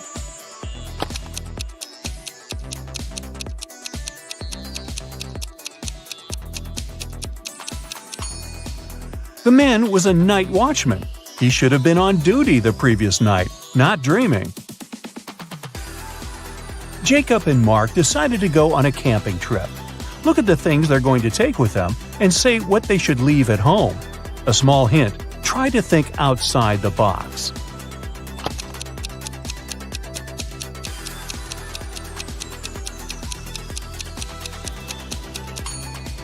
Look, a tent, game, rice, lamp. All of these words consist of 4 letters. But a chair? This word has 5 letters. The friends should leave it at home. It's vacation finally. You can buy a ticket to an unforgettable island full of entertainment. The helicopter takes you there. Unfortunately, you won't be able to relax much because you need to solve puzzles in addition to having fun. And at the end of the video, count how well you went through it. You're going to have fun all day. Challenging riddles require concentration and attention, but you want to solve them in a relaxed way this time. Enjoy! The first thing you do is go to a beach party. Sun, ocean, hot, white sand. You take a soda and go dancing. All of a sudden, the music stops. You ask the DJ what happened. Someone pulled the wire from the speakers, she says. You go behind the stage and see 5 cords. All of them have different colors. 2 of them need to be inserted into the speakers. Which ones? Hurry up, save the party!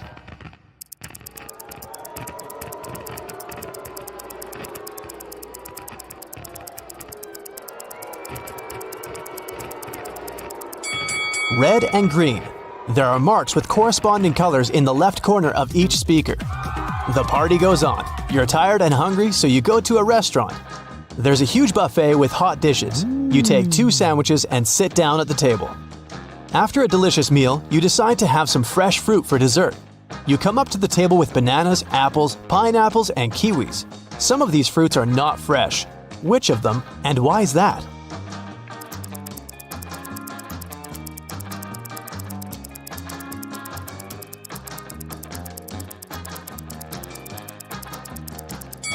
All the fruit trays are almost empty, but there are a lot of kiwis left.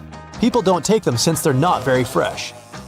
After lunch, you go to the beach. The sand is so hot that you can fry eggs on it, so you put on your shoes. You see a group of people playing volleyball. You want to join them, get closer, but the game field is empty. Was it a mirage, or did the people leave the spot so quickly that you didn't notice? What do you think?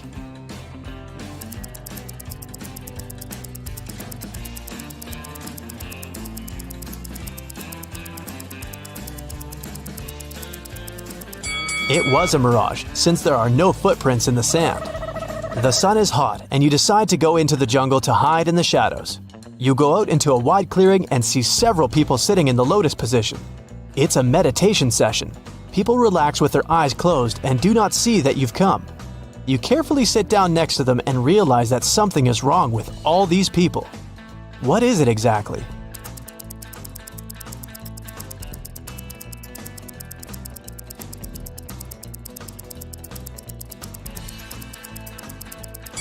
They don't just sit, they're floating a couple inches off the ground. Who are they? You get scared and run away from this place. You run through the jungle and see 3 roads. One is littered with broken glass. There are plants with thorns on the second road, and you see hot coals on the third one. Which one will you choose?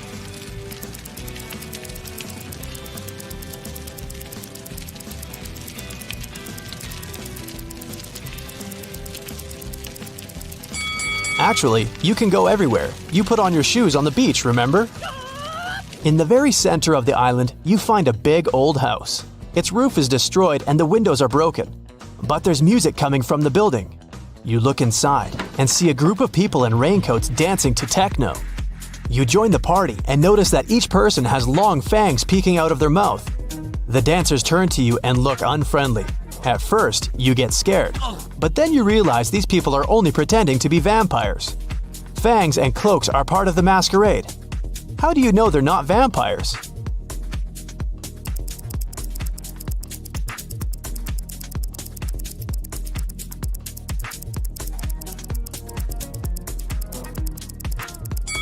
The roof of the building is destroyed. The sunlight gets inside. The vampires should be afraid of it.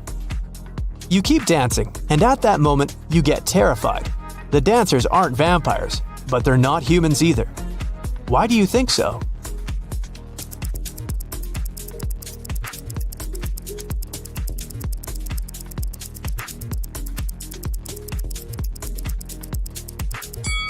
There's a mirror on the wall, and only you are reflected in it.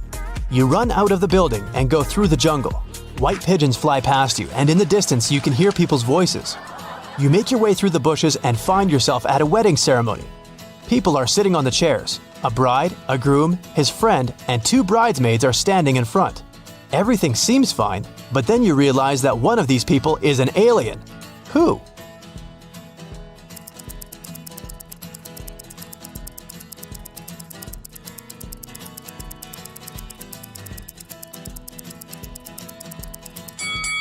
The bride. You can see that she has 3 hands. It doesn't scare you too much. After the ceremony, the party begins. You speak with the guests, take drinks and snacks. An old man gets on the stage to deliver a speech. He says that he has a gift to the newlyweds, an elixir that makes a person younger by 5 years and prolongs life. The same elixir is inside every drink, and everyone can drink it. All the guests rush to the table and grab glasses. Someone drinks 2 glasses at once, someone 5 to 6 glasses in a row. Someone quickly drinks only 1. And among all the people, there is an old lady. She slowly drinks her cocktail and becomes a little younger. Why did the elixir affect her but not the other guests?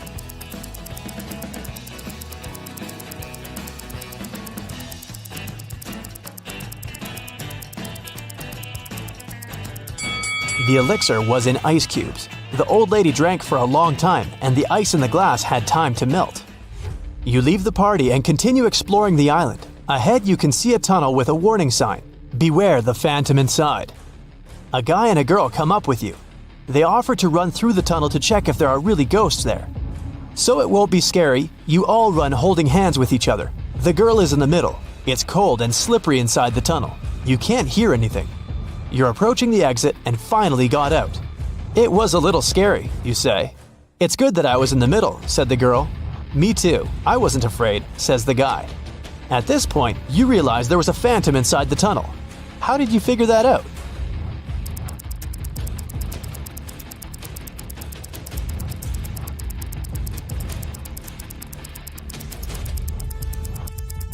Three people ran through the tunnel, and only one could be in the middle, the girl. Whose hand was the guy holding? You get scared and leave this place. Evening. You go back to the hotel and see that it's on fire. There's a fire on your floor. You run inside. Fire is everywhere. You have 2 valuable things that you want to take away. A small safe with documents and money and a laptop with your work.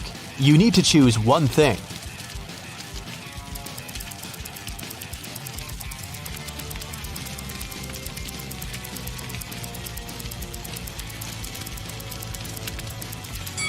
Take the computer. Most safes can withstand high temperatures, but a laptop is unlikely. You can find your safe after the fire. You've got a different room on the 10th floor. It's spacious with an ocean view. You're about to go to bed, but someone is knocking on the door. It's the administrator. She says there's a snake in your room, but you need to find it. Look around and find the reptile.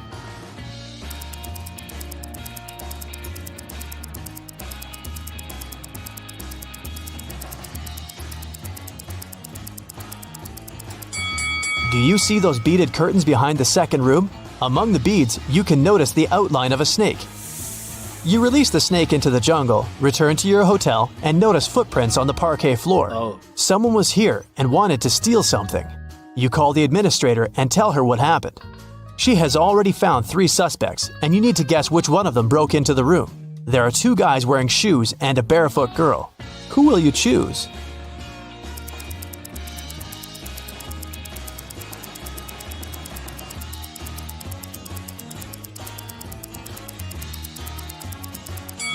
The girl couldn't leave these footprints. The guy who's standing next to her has soaking wet clothes on. His feet are also wet, but he has put on his sandals to hide them. The footprints in the room were wet. The second guy's clothes are dry. The girl's clothes are dry too, which means the guy wearing wet clothes got into your room. You can't fall asleep in the new room. It's already 3 a.m. and you decide to take a walk on the beach. Suddenly, you hear some noise. A beautiful girl is standing outside the window. She's smiling and looking at you. At first, you smile back, but then you pick up your stuff and quickly run out of the room. You call the administrator and say that you won't stay in this hotel any longer. Why did you do that?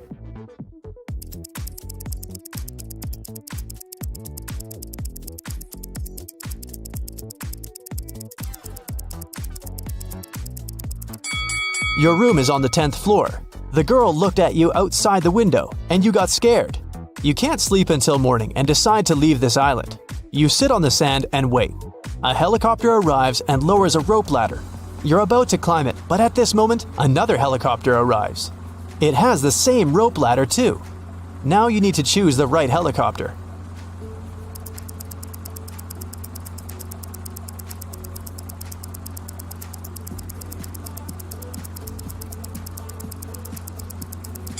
Take a closer look at the pilot of the first helicopter.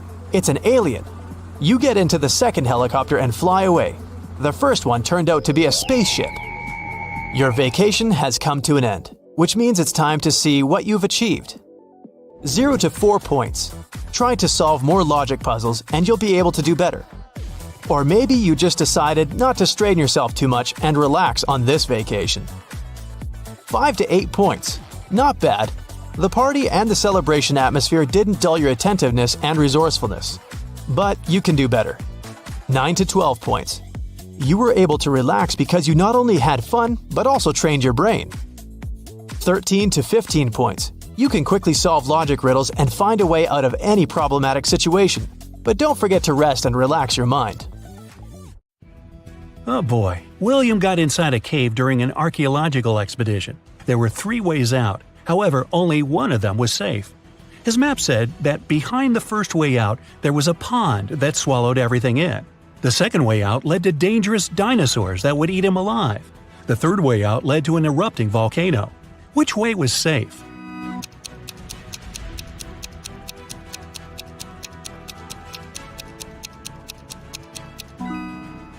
The second one, because the dinosaurs went extinct many years ago. You're running away from a pack of zombies and come across 3 doors. Behind the first one, there's raging fire. Behind the second one, there's a lake of water. Behind the third one, there's a venomous snake. Which way would you choose?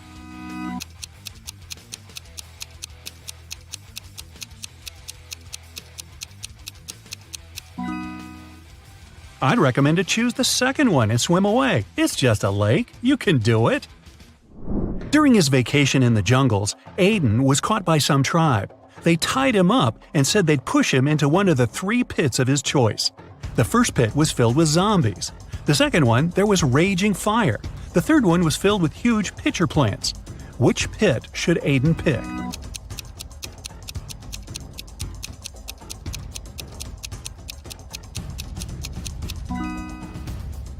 He should choose the third one.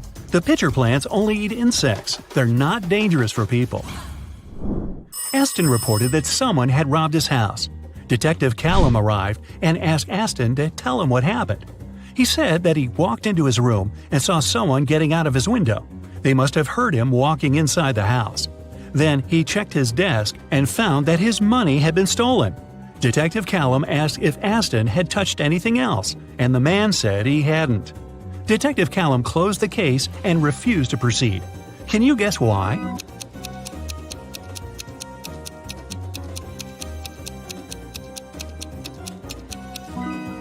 The robber wouldn't get out of the window without stepping on the bed. However, the bed was perfectly made, and Aston said he hadn't touched it. It means there was no robber. Waverly was an archaeologist looking for a pirate treasure. In one of the caves on a deserted island, she finally found it. There were 3 chests, and one of them was filled with gold and gems. However, if she picked one of the wrong chests, terrible things would happen to her. Luckily, there were statements on each of them, but only one of these statements was true. 1. The treasure is in this chest. 2. The treasure isn't in this chest. 3. The treasure isn't in chest number 1. Which of the chests has the treasure?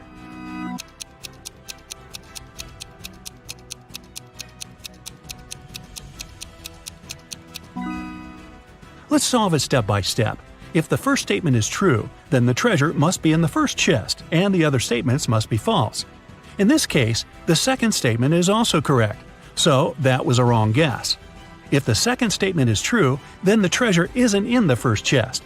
The treasure isn't in the second chest either, just like it says. Then it must be in the third one.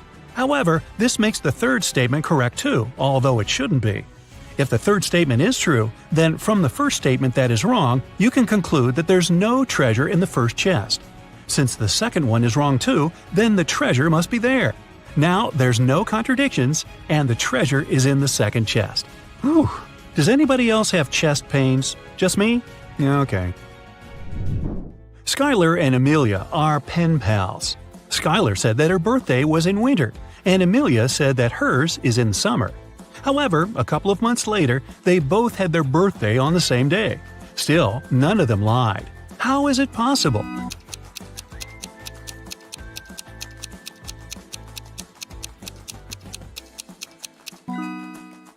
They live in different hemispheres. When it's wintertime in the US, it's summer in Australia, and vice versa. Mrs. Fitz came back from work and found that her favorite cup was broken. She asked her daughters who had done it. Katie said, "It wasn't me." Serena said, "It wasn't me either." Hannah said, "It was Serena." Mrs. Fitz knew her daughters well, and she could tell what happened. Only one of the girls was telling the truth. Can you guess who broke the cup?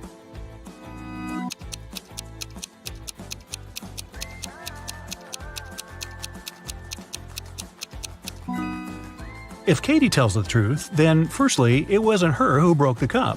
Secondly, the other two girls are lying. Serena is lying, so you can conclude it was her. But then Hannah is right, and that's a contradiction. Let's say Hannah is right.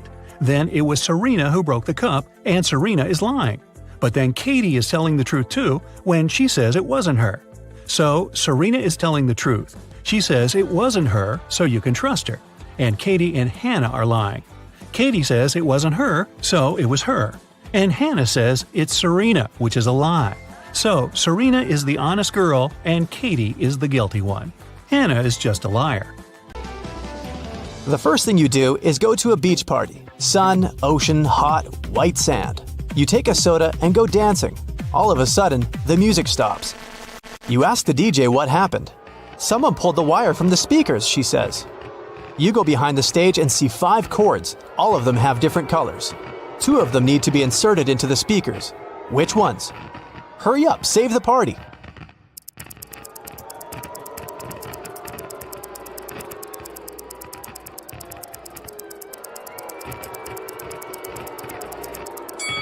Red and green. There are marks with corresponding colors in the left corner of each speaker. The party goes on. You're tired and hungry, so you go to a restaurant. There's a huge buffet with hot dishes. You take 2 sandwiches and sit down at the table. After a delicious meal, you decide to have some fresh fruit for dessert. You come up to the table with bananas, apples, pineapples, and kiwis. Some of these fruits are not fresh. Which of them, and why is that?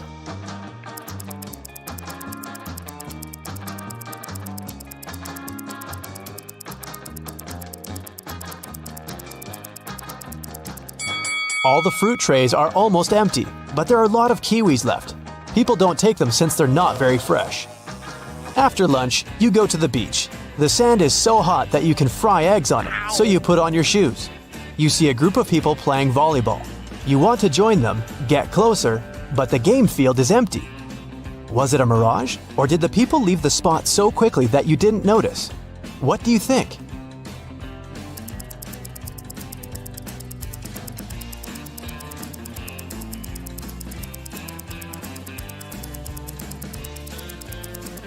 It was a mirage, since there are no footprints in the sand. The sun is hot, and you decide to go into the jungle to hide in the shadows.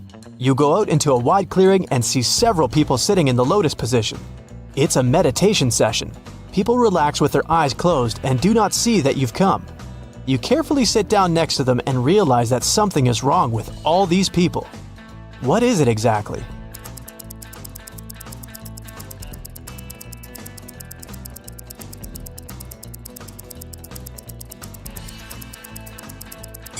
They don't just sit, they're floating a couple inches off the ground. Who are they? You get scared and run away from this place. You run through the jungle and see 3 roads. One is littered with broken glass. There are plants with thorns on the second road, and you see hot coals on the third one. Which one will you choose?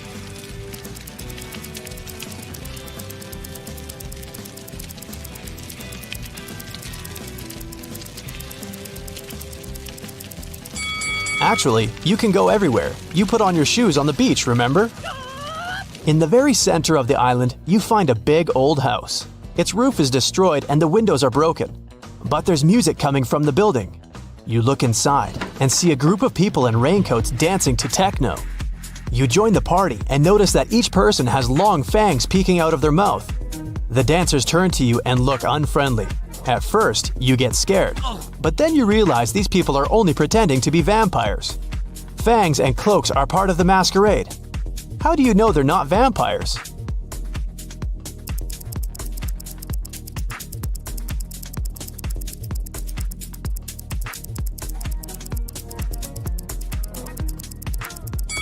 The roof of the building is destroyed. The sunlight gets inside. The vampires should be afraid of it. You keep dancing, and at that moment, you get terrified. The dancers aren't vampires, but they're not humans either. Why do you think so?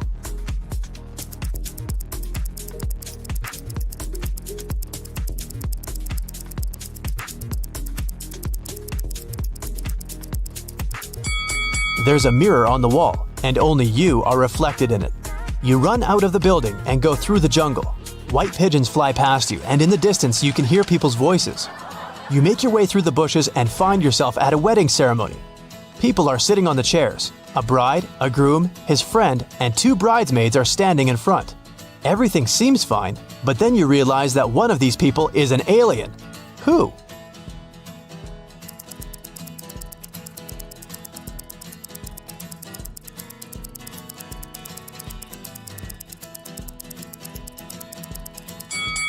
The bride.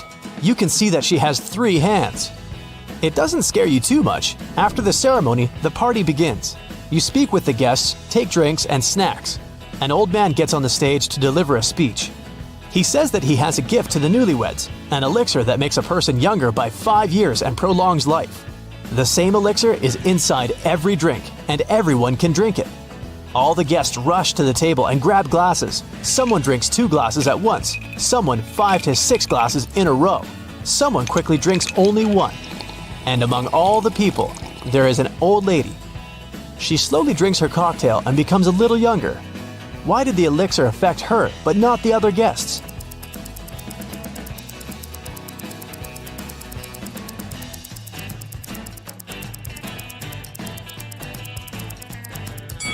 The elixir was in ice cubes. The old lady drank for a long time, and the ice in the glass had time to melt. You leave the party and continue exploring the island. Ahead you can see a tunnel with a warning sign. Beware the phantom inside. A guy and a girl come up with you. They offer to run through the tunnel to check if there are really ghosts there. So it won't be scary, you all run holding hands with each other. The girl is in the middle. It's cold and slippery inside the tunnel. You can't hear anything. You're approaching the exit and finally got out. It was a little scary, you say. It's good that I was in the middle, said the girl. Me too. I wasn't afraid, says the guy. At this point, you realize there was a phantom inside the tunnel. How did you figure that out?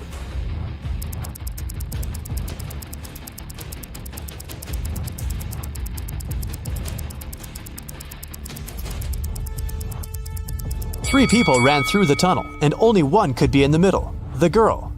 Whose hand was the guy holding? You get scared and leave this place. Evening. You go back to the hotel and see that it's on fire. There's a fire on your floor. You run inside. Fire is everywhere. You have 2 valuable things that you want to take away. A small safe with documents and money and a laptop with your work. You need to choose one thing.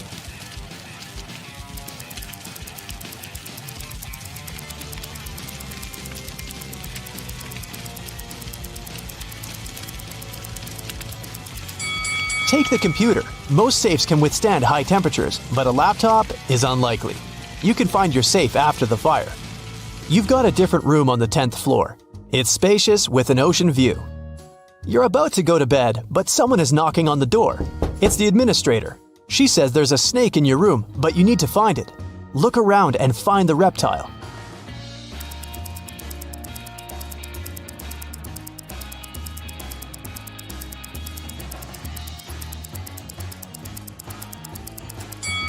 Do you see those beaded curtains behind the second room? Among the beads, you can notice the outline of a snake.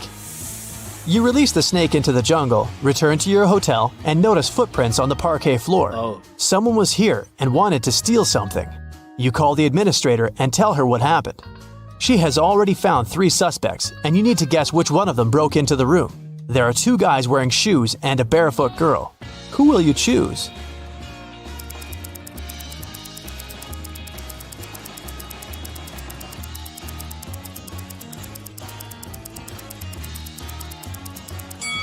The girl couldn't leave these footprints. The guy who's standing next to her has soaking wet clothes on. His feet are also wet, but he has put on his sandals to hide them. The footprints in the room were wet. The second guy's clothes are dry. The girl's clothes are dry too, which means the guy wearing wet clothes got into your room. You can't fall asleep in the new room. It's already 3 a.m. and you decide to take a walk on the beach. Suddenly, you hear some noise. A beautiful girl is standing outside the window.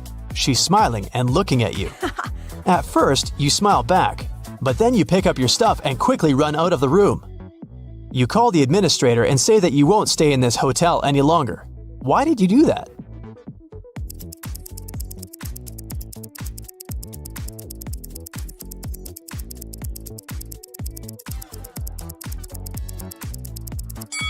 Your room is on the 10th floor. The girl looked at you outside the window, and you got scared. You can't sleep until morning and decide to leave this island. You sit on the sand and wait. A helicopter arrives and lowers a rope ladder. You're about to climb it, but at this moment, another helicopter arrives. It has the same rope ladder too. Now you need to choose the right helicopter.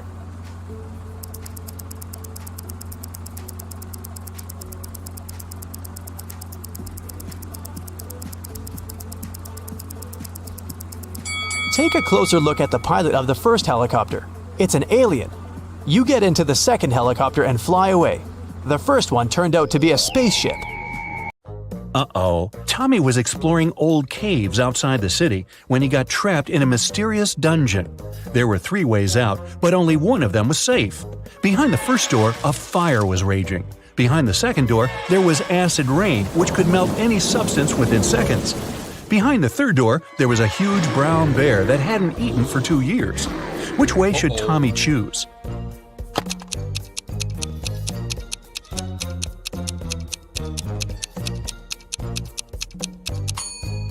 Tommy should choose the third way. No animal can go for 2 years without food and survive. Barely. It was a stormy day, and it had been raining for several hours straight. A car accident happened in a tunnel. The yellow car crashed into the red one. The driver of the yellow car said it had been raining so heavily he hadn't seen anything, so the accident wasn't totally his fault. But the police asked the man to stop lying and claimed it was all his fault. Why?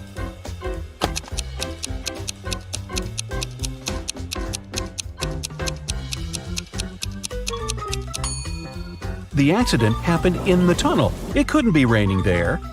Mrs. McAdams, who was having a day off with her friends, came back home in the middle of the day to change her clothes. There, she found out that her daughter, Eveline, who she'd grounded, wasn't at home. Mrs. McAdams got angry and texted Eveline, asking where she was. Eveline texted her back, saying she was at school.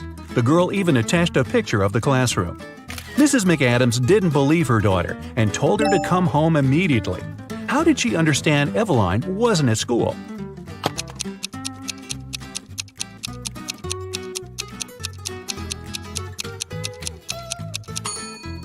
Look closely at her cell phone. It's Sunday. There's no school on Sundays. Ned works in a club. His job is to check people's ID cards and to not let suspicious people or people younger than 21 years old get inside. Take a look at these 3 ID cards and figure out who shouldn't enter the club.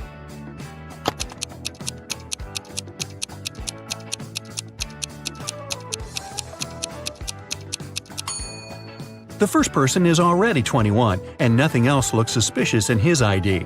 The second girl seems alright too. It's written that Brielle was born on September 31st. But such date doesn't exist. Her ID must be fake. Mrs. Cabell is the owner of a small company producing expensive designer cups. On Friday, when the working week was finally over, she got a call from her bank. The woman found out that someone had stolen all the money she had saved.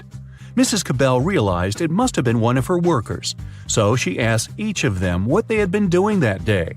Sloan, a sales manager, said she had been talking to their clients and looking for new ones.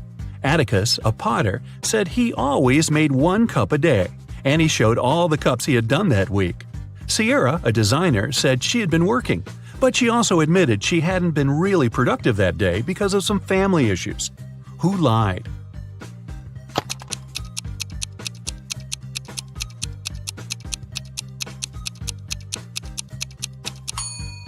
Atticus. There are 5 working days in a regular week. The man said he made 1 mug a day, but he only showed 4 mugs. It means he missed 1 day of work. Lennox and Finn were friends living in the same college dorm. One day, Lennox reported that something had happened to his friend. He said Finn hadn't left his room all day. He also never responded to any of Lennox's texts. In the evening, Lennox started to worry and knocked on Finn's door, but the guy didn't answer. Lennox peeked through the keyhole and saw that his friend was lying on the floor, so he called the police. After that, Lennox got arrested. Why?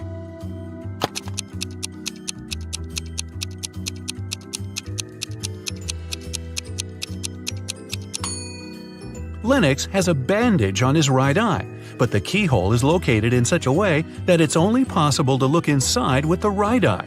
It means the guy couldn't do it. He simply knew what had happened. Esme was having a walk in the forest and got lost. For about the 20th time. Hey, don't ask. Anyway, she found the witch's house, walked in, said hi, petted the cat, and asked the witch to show her the way home. But the witch had a problem. She was learning a new spell and accidentally did something strange to her chairs. On the bright side, she now had a riddle for Esme to solve. The witch had 20 chairs. Now, some of the chairs only had 2 legs, and half of the rest had no legs at all. How many legs did all these 20 chairs have in total?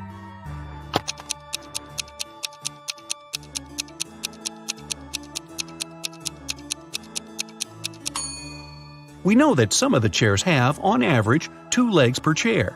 The rest of them have either 4 legs or no legs at all. And since half of the rest have no legs and the other half have 4, together they have 2 legs per chair. So there are exactly 40 legs. Mr. Tucker was a businessman. He wanted to find an interesting hobby to impress people. He chose art, even though he knew nothing about it. Still, he kept buying paintings and even owned a couple of famous masterpieces. He liked to invite his potential business partners over to show off his collection. One day, his guest was Miss Geneva Darby, a young lady who owned a jewelry business. As always, Mr. Tucker boasted about his collection, but Miss Darby wasn't impressed. Why?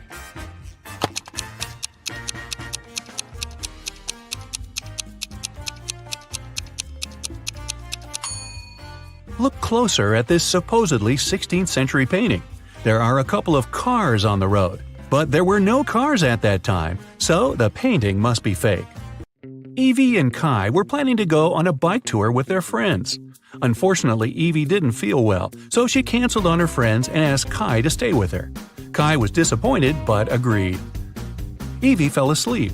When she woke up, she already felt better. She offered Kai to ride their bikes a bit, just the two of them. But when they went outside, Evie realized that while she had been sleeping, Kai had been out with the friends without her. How did she understand it?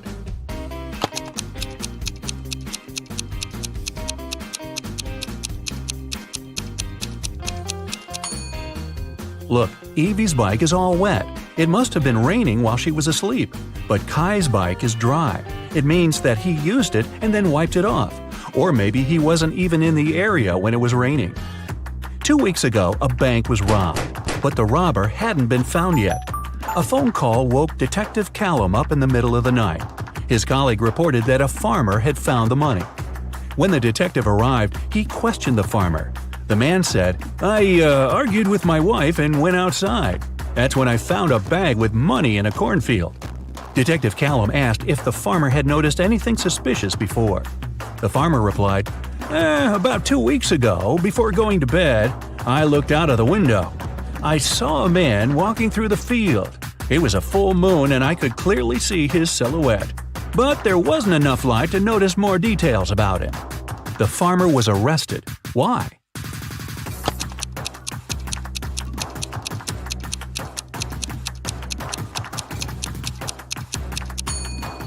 The farmer said it had been a full moon 2 weeks before. But it's impossible. As you see, it's a full moon now. The farmer is lying. But why? Ashley was hurrying to an unplanned business meeting. She asked her boyfriend, Dean, to walk the dog. Dean agreed. But then his friend called and invited him to play a new video game. So the guy decided to skip walking the dog that day and joined his friends. He and Ashley met right outside the house when they both were going back home. Ashley asked what Dean had been doing. The guy said, I walked the dog and then went to play video games with my friends. Ashley immediately understood he was lying. How did she figure it out?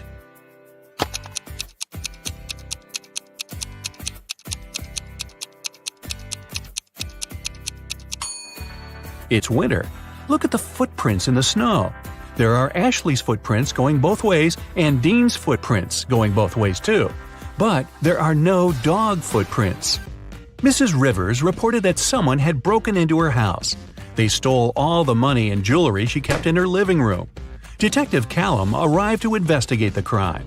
The room was a mess. It was obvious that someone had been looking for something there. But in the end, the detective concluded that there was no robbery. Mrs. Rivers made the whole thing up. Why did he decide so?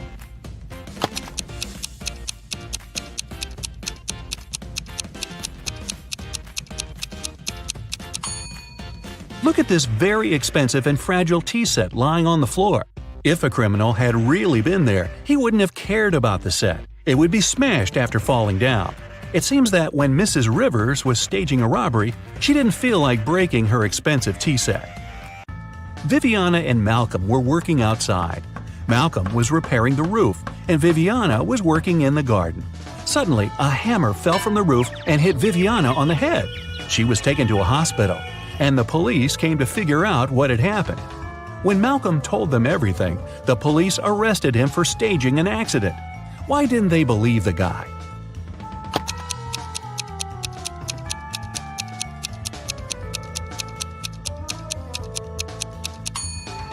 Viviana was working right next to the house. She was sitting under the roof. If the hammer had fallen accidentally, it would have slid down the roof and fallen behind the woman's back. It could hit her only if someone threw it at her on purpose. Well, that's not nice. Two best friends, Emily and Luna, came to a popular and expensive hair salon.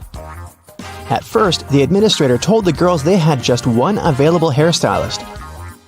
But after making a phone call, she happily announced she had found another hairdresser. Emily and Luna could have their hair done at the same time. But in the process, it dawned on the girls that one of the hairstylists was fake. Which one?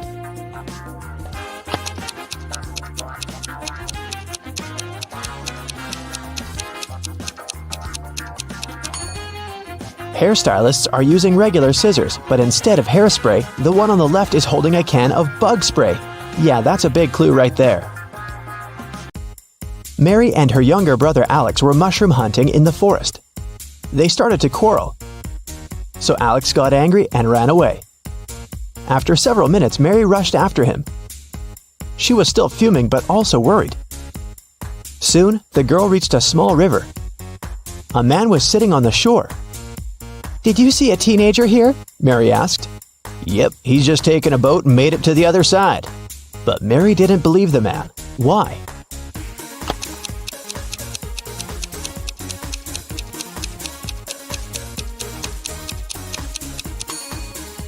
The boat is indeed on the other side, but the paddles are lying next to the man. How could the boy cross the river without them? Three prisoners are sitting at a table having dinner, but one of them is wealthy. Can you guess who it is?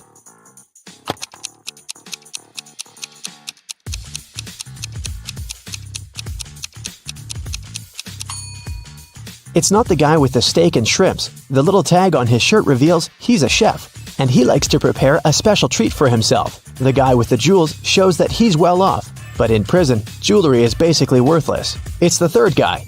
Wealthy people try to keep a low profile in prison, not to be targeted by others. That's why he doesn't flash any valuable possessions or his status. It's Friday and all the students have gathered in a big lecture hall to take the end of term exam. The teacher has been informed that one student is going to cheat. Can you tell which one? Pay attention to every detail.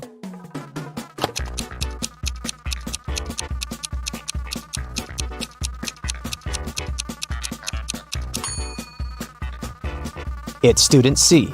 It looks as if he's trying to remember what he's read, but he has all the answers written on his hand. Marta was walking through the park near her home in the evening. It was dark and there was nobody around. Suddenly, someone grabbed her from behind and they bolted away. Marta took off after them. She was pretty sure this person was a woman, but she couldn't make out her appearance or clothes. When Marta ran inside, she saw 3 teachers. The girl looked at them attentively and soon figured out which one of them had taken her bag. Can you do the same?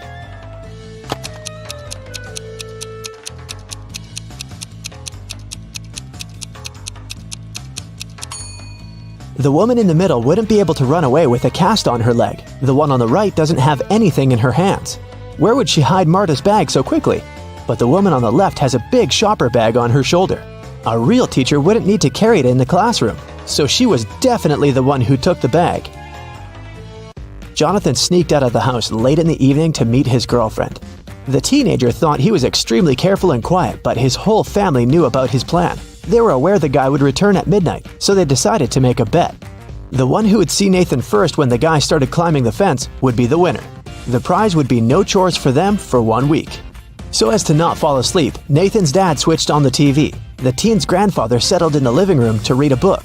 The grandmother went to the kitchen to make a pizza, and Nathan's mom went to her room, sat down on the floor, and started to meditate. Who's going to be the first to spot Nathan when the time comes?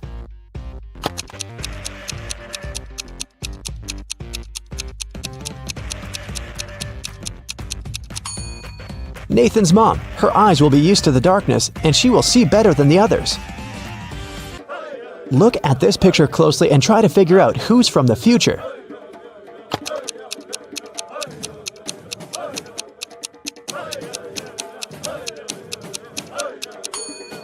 Well, I'm pretty sure there was no flashlights in the Stone Age, so it has to be this guy here. Down in the Sea Kingdom, Stacy met Neptune. He was sitting on his throne, surrounded by 3 mermaids. Neptune asked Stacy to return the pearl necklace to his wife, who had recently lost it. Luke happened to have found the necklace on the shore. Can you guess which mermaid is Neptune's wife, so Luke can give it back to her?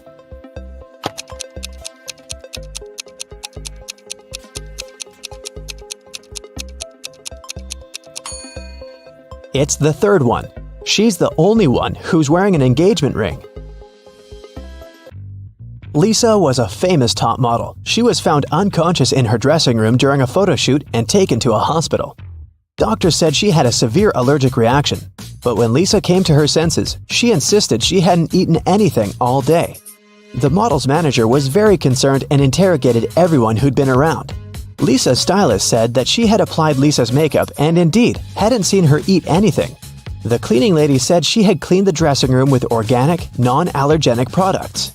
Lisa's main rival, Nora, said that she'd been watching the shooting all day long. She hadn't noticed anything suspicious. Who's the culprit?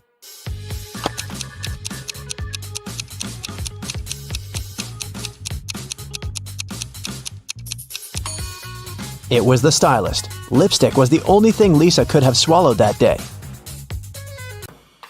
In the middle of the night, Dennis woke up because of a loud crash. One of the kids must have been out, but they know they aren't allowed to leave at night. The man went to check on the children. All 3 of them, Catherine, Ruth, and Larry, seemed to be sleeping peacefully.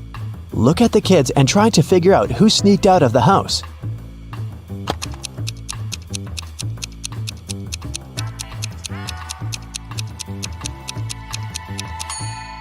It was Ruth. There's a dirty sneaker hidden behind the curtain and several pieces of French fries under her bed. Brenda was traveling by train. It was scorching hot in the carriage. The girl took off her gold bracelet decorated with diamonds and put it on the table in front of her.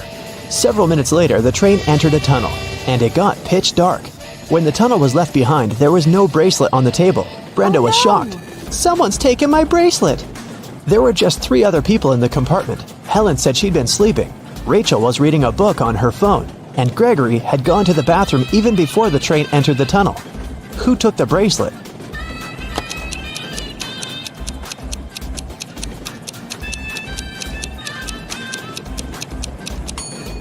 It was Helen. At first, she had her sleeves rolled up, but now they're covering her arms down to the wrists, hiding the bracelet. Sarah bought some ice cream on Saturday, but kept the flavors in secret. When she woke up on Sunday, all the ice cream was gone. She asked everyone in the house if they knew anything about it. James answered he had gone to work early that morning and hadn't seen anything.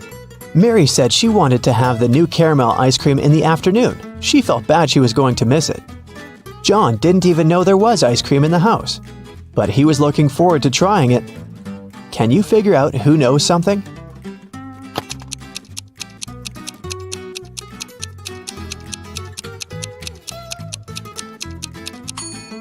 It's Mary. The ice cream flavors were a secret. She couldn't be sure there was a caramel taste among them. Can you tell who's a real mermaid here?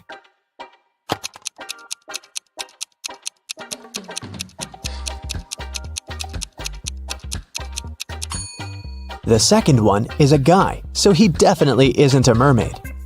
The girl on the right is chilling in the sun, and she's out of the water. Mermaids wouldn't do that because they dry out in the sun. So the real mermaid must be the one on the left. There were some thefts at the supermarket. There were 3 cases in total, in January, April, and June. The security camera recorded these videos. The security officer tried to have a closer look and suddenly noticed one detail. After that, the identity of the thief became clear. What did he notice?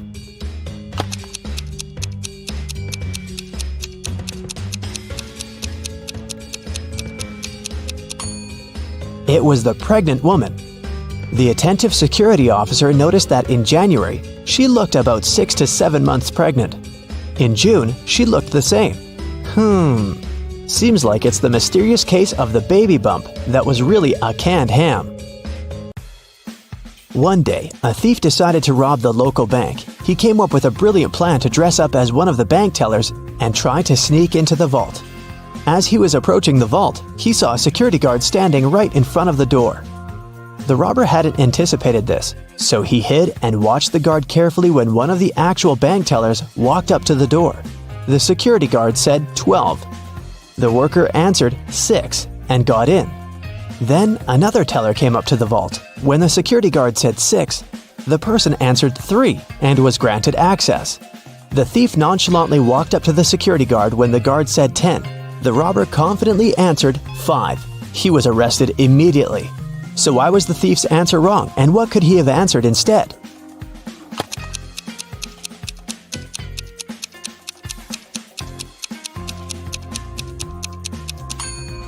The response has to do with the number of letters in the word. 12 has 6 letters, so the answer is 6. 6 in turn has 3 letters, so the answer is 3. Well, you can see by now that the robber should have said 3. Looks like he wasn't as brilliant as he thought.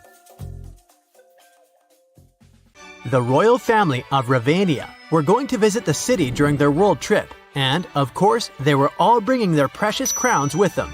They asked the mayor of the city to take special precautions. Thank you. So, he placed the crowns in a safe in a hidden room in his office, guarded by a couple of security officers. However, the next morning, when the mayor came to check on the crowns to report to the royal family that they were safe, he started panicking. Can you guess why?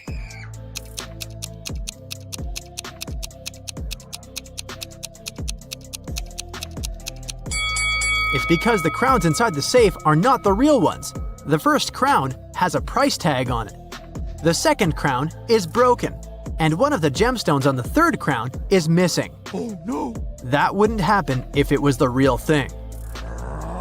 The mayor wanted to make sure that whoever had stolen the crowns was caught. He also hoped the police would find them before the media learned about what had happened. And the only person who could help him was Detective Zelda. So, he immediately called her. The detective arrived at his office and inspected the secret room.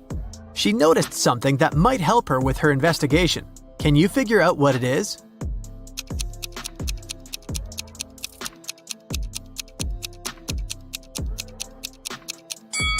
There's a piece of paper under one of the fake crowns. The thief left a note. Detective Zelda read it. Dear Mayor, I'm very disappointed in you. This accident has proved how inept you are at providing comfort and security for your guests, as well as your citizens. I believe I can be convinced to give the crowns back if you pay me a large, and I mean it, sum of money. Mark my words and count on what I say in my letter on this matter. Here is my contact number. 19.1-1.3-19.4-1.2 and 13.3-1.2-6.3-9.1. Yours truly, the Riddling Man. What can you make of this number?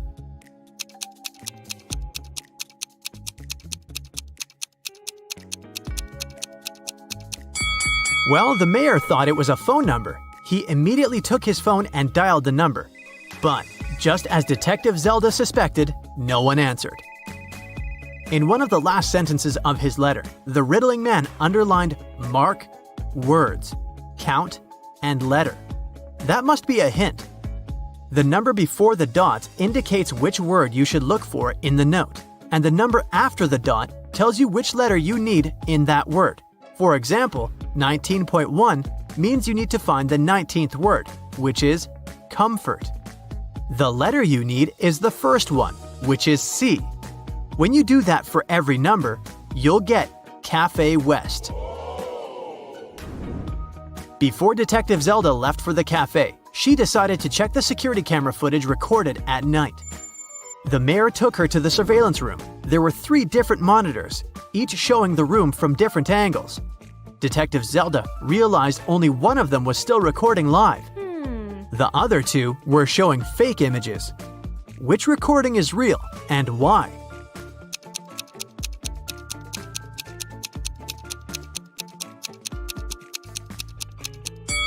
Do you remember what the room looked like when Detective Zelda was inspecting it? The clock certainly wasn't on this wall. It was on the opposite one, so the footage on the first monitor is fake. The footage on the second monitor isn't real also. If you look closer, you'll see a moth flying around the room, but it repeats the same movement over and over again. That's badly edited fake footage, so it makes the footage from the third monitor the real one. Oh, yes.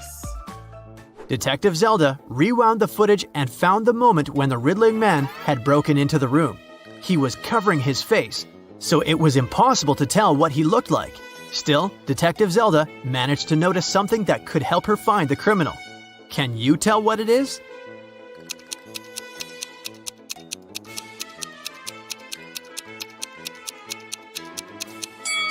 If you look at the lower left corner, you'll see someone walk into the room and leave it quickly while the riddling man is stealing the crowns.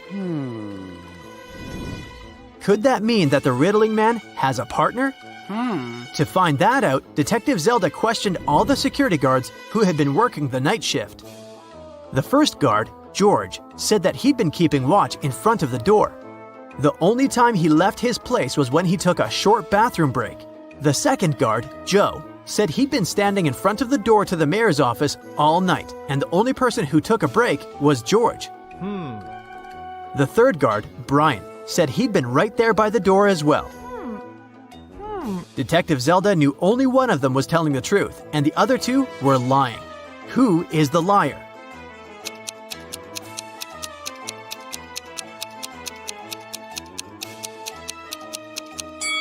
Do you remember what the shoes of the man who entered the room looked like? White sneakers, and that's what Brian is wearing. So he's lying. And since Joe didn't mention that Brian had left his place, he's a liar too. George is the only one who's telling the truth. Ciao. Brian and Joe immediately started begging Zelda. "We can't end up in jail. We promised we didn't steal anything. You have to believe us," Detective Zelda asked. "Then why did you lie?" They said that they had heard some noise coming from the room while George was away. They decided that Brian would check the room and Joe would keep watch. When Brian saw someone in the room, he got scared and ran out of there. He told Joe that he would rather lose his job than have something bad happen to him. As for Joe, he lied because Brian was his best friend and he didn't want him to get fired.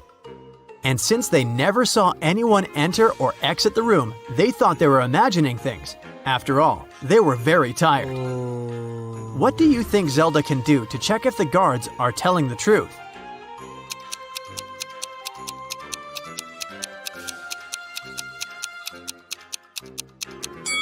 She can check the surveillance footage of the street outside the building to confirm that nobody entered or left.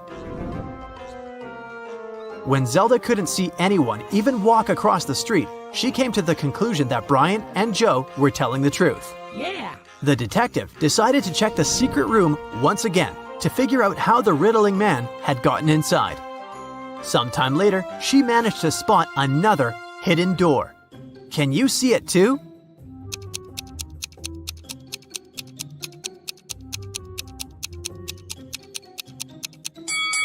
The bookcase is actually a door. Oh my god. She examined the door to figure out how to open it. She noticed 3 buttons, but only one could open the door. If Zelda pressed the wrong button, the door would get locked for good, and she would not be able to figure out where it led. Which button should she press?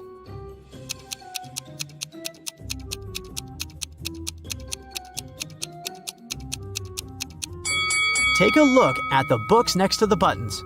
One of the titles is meaningless, while the others make sense. That must be an anagram, a word or phrase formed by rearranging the letters of another. When you rearrange the letters in the title, you'll get the second button. Detective Zelda pressed it, and the bookcase door opened. The woman saw a narrow hallway with stairs leading down. She took a step, and the door closed behind her back. She tried to force it open, but it wouldn't move. The only thing she could do was go down the stairs. She ended up in an underground pit. Inside, there was nothing but a shovel and a sign that showed her that she was around the pit. In the hole to the left, there were venomous snakes. The pit on the right was filled with poisonous gas. And on the ground right above her head, there was an angry dog with sharp teeth. What should she do?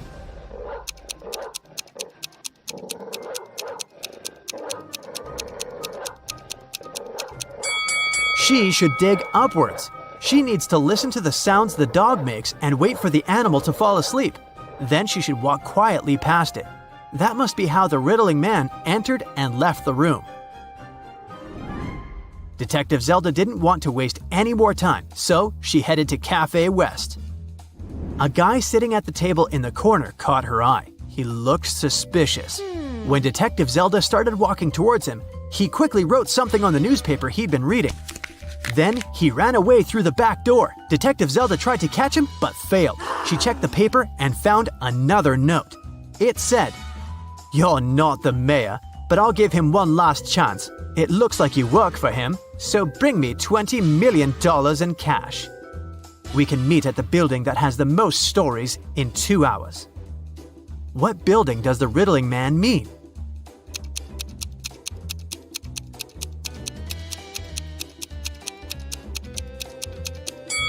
The library. Of course, Detective Zelda was not going to give him any money.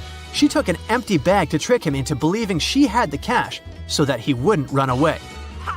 She went to the library. When she entered, she saw the riddling man wearing the same sunglasses and coat. He was waiting for her in the riddle and puzzle books section. Then, suddenly, someone accidentally pushed the woman. She dropped her bag. It fell on the floor and opened. The riddling man saw it was empty and understood that this was just a plan to catch him. He ran away. But he dropped something while escaping.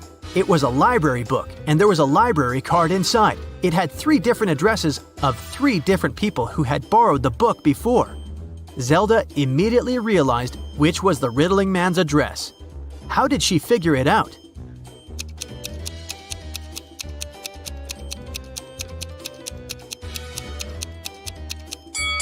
Remember the note the riddling man wrote to her at the cafe? The first address is written by the same person. Detective Zelda had 2 police officers break into the riddling man's apartment. They found the crowns, but the criminal was gone. For some reason, Detective Zelda felt that she would see the riddling man again. "Where are my employees?" a boss shouts. He's furious because 3 people haven't come to the office. He calls each of them to find out the reason. All 3 tell him they got ill. The boss doesn't believe them, so they have to arrive at the office. Mary is wearing a warm jacket, hat, and scarf. She sneezes, coughs, and looks sick. Lori is walking on crutches. Her leg is in a cast. Sometime later, Michael appears. He's got a hand injury, and now he can't type. The boss is sure that one of them is faking. Who is it?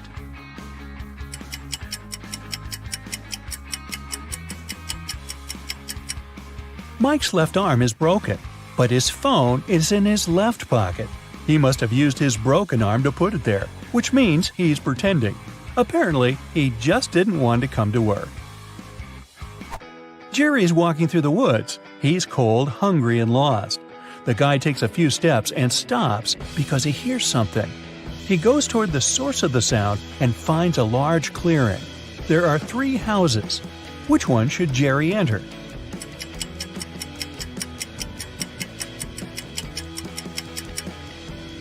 The house on the left is closed from the outside. There's a lock on the door, see? The house on the right seems safe, but look at these footprints leading to the door. These are wolf paw prints. Jerry should choose the house in the middle. A wanderer has been walking through the desert for several hours. He doesn't have any water left and he's losing strength. He climbs a low hill and sees 3 lakes. They're far from one another and only one of them is real. Help the wanderer distinguish the reality from a mirage.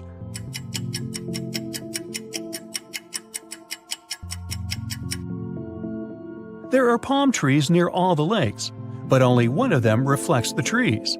It means that the lake on the right is real. You're walking along the beach.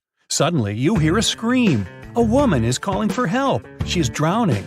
You run into the water and swim towards her. As soon as you approach her, you see 3 more people. They're all screaming, but only one of them needs help. The rest are mer people who want to take you to their kingdom. How can you find out which one is human?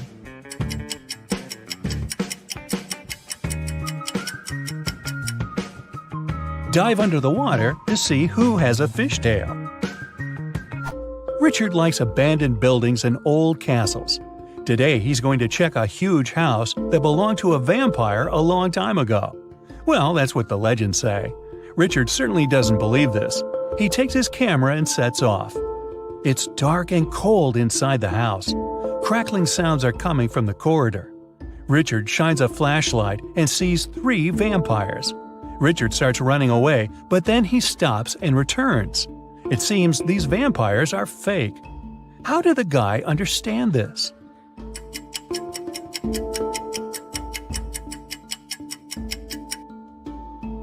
There's a mirror on the ceiling above the first vampire, and he gets reflected there. The second vampire has no fangs, and the third one, he seems to be real. Run! Now Richard wants to visit an abandoned hospital. There are rumors that werewolves live there. Richard is sure it's a myth. He's walking around dark hospital wards all night, but finds nothing. He's about to leave, but 4 men block the exit. They are howling and growling. Which of them is the real werewolf?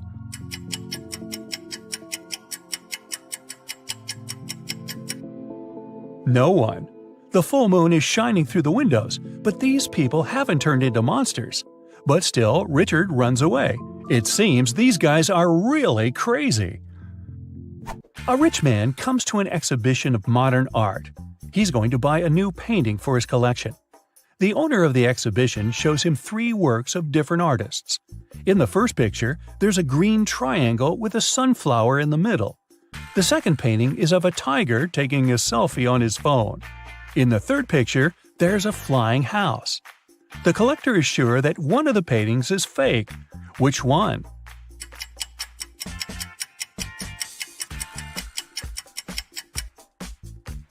Each canvas has the artist's signature and the date when it was created. The painting with the tiger is dated 1957. There were no mobile phones and selfies at that time. This picture is fake. Martin's nervous because today is his first DJ performance at an electronic music festival. He goes on the stage. The crowd is cheering.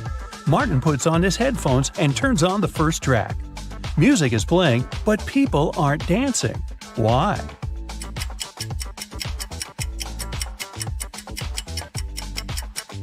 The music is only playing in the DJ's headphones.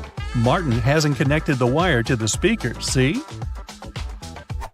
People are sitting in their seats. The lights turn off. Someone is chewing popcorn. Someone else is drinking soda. The movie starts. This is a horror. Someone screams. The ticket taker enters the hall. Several people haven't paid for their tickets. Guess who?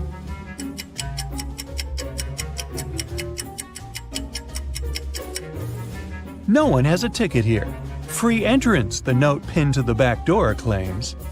Jack is walking through an ancient abandoned city in the desert. Treasure is hidden somewhere here. Jack checks the map and finds the right place. He starts digging. 6 hours later, exhausted, he hits something with a shovel. It's a chest. Jack pulls it out of the ground, rips off the rusty lock, and opens it. The chest is filled with ancient gold coins. Each of them costs hundreds of thousands of dollars. Now, Jack is incredibly rich. But he shouldn't be happy because all the coins are fake. Why is that?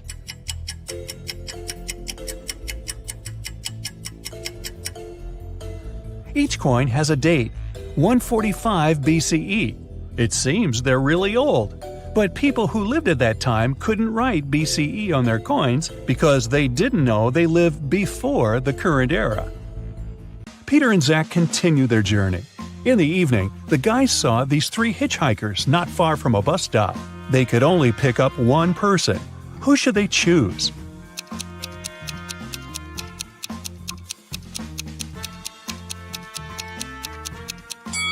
This pretty girl is a werewolf. Hey, look at her toes. She has already begun to transform because it's the full moon. And this harmless-looking elderly lady is a runaway criminal. Take a look at the poster hanging at the bus stop. It's her portrait. As for the guy, he looks pretty harmless. Yeah, his clothes are indeed stained with something red, but that's just some paint because he's an artist. Look, there are art supplies in his backpack. The artist, whose name was George, told the guys about another interesting, mysterious place. The locals called it the Haunted House. 1 week ago, George heard strange screams coming from inside. He went to check the house. A minute later, he ran away screaming. What scared him so much?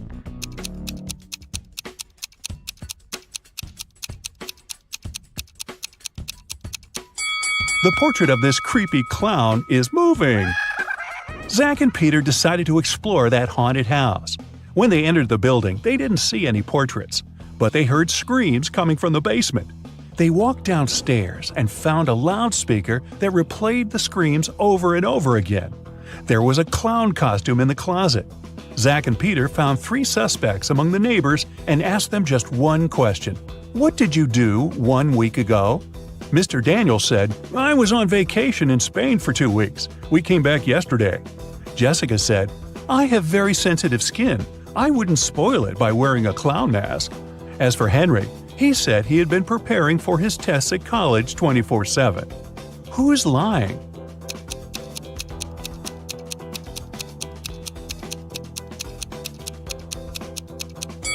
Jessica. Zach and Peter didn't say anything about the clown, but she started making excuses anyway. The guys arrived at the local hospital to film an interview with a famous professor, Dr. Thompson. But first, he had to help 4 people. Kyle complained, I'm misophonic. I wash my hands 100 times a day. Kelly explained, I'm afraid of heights. I can't even ride a bike. Fred complained, I have a strong fear of water. I can't even look at a faucet. And Jenny claimed that she had claustrophobia. She always fainted in elevators. Dr. Thompson knew for sure that only one of these people told the truth. Can you tell who?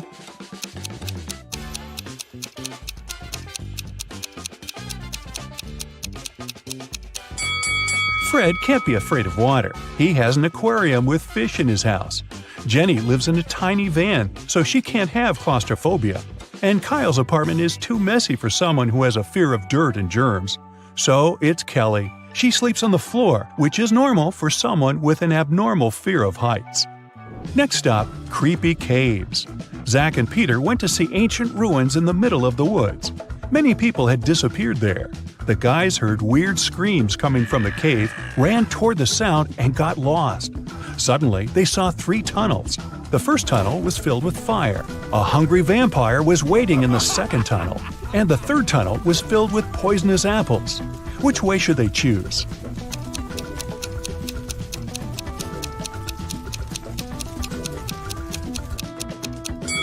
The third tunnel is safe. The guys don't have to eat those apples. After their epic adventure in the cave, Zach and Peter went to the supermarket to buy some groceries. I'm guessing the apples made them hungry.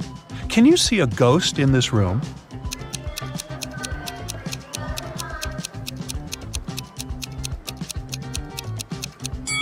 Here it is. Peter and Zach found out that people had seen some zombies in this abandoned town. So they decided to make a stop there and check for themselves. The town looked empty. The guys were very disappointed.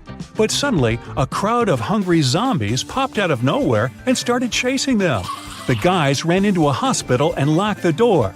Zombies began breaking the door down. Luckily, a helicopter with a rescue team arrived quickly. It was going to land on the roof. Zach and Peter needed to get there as soon as possible. Help them find the shortest way.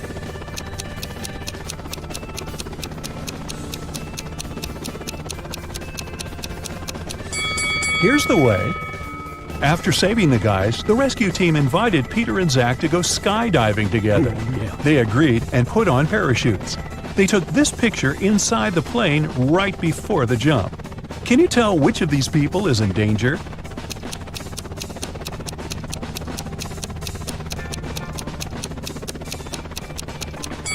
This man over here, he's wearing a regular backpack instead of a parachute. The guys made a stop on the shore of a famous, mysterious lake. They went fishing. Suddenly, a mermaid jumped out of the water and dragged Zach into the lake. Peter jumped into the water to rescue his friend. Finally, he found Zach wrapped in seaweed on the rocks in the middle of the lake. 3 mermaids had gathered around Zach and were singing their songs. When they noticed Peter, they said, "We'll set your friend free if you guess which one of us is not a real mermaid. Can you help the guy?"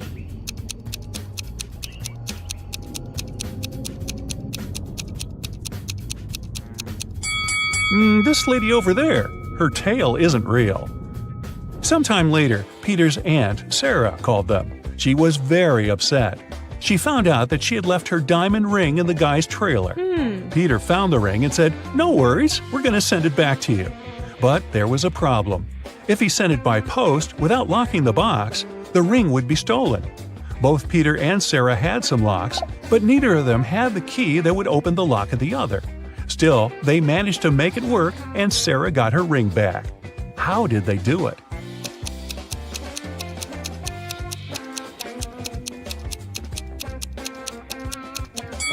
Peter locked the box with the ring and sent it to Sarah. When Sarah received the box, she added her lock and sent it back. Peter received the box and removed his lock. Then he sent the box back to Sarah. She opened the lock with her key and got the ring. Man, these folks lead complicated lives, don't you think? Rick asked Gemma on a date, and she said yes. She went to a local witch doctor to buy a potion to get human legs for 24 hours.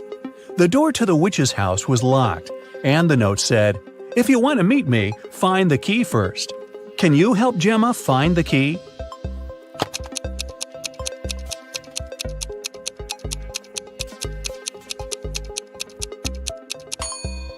Here it is. Gemma opened the door with the key and found another door that required a password. There was a note on the door. What has 88 keys but cannot open a single door? Can you help Gemma crack the code?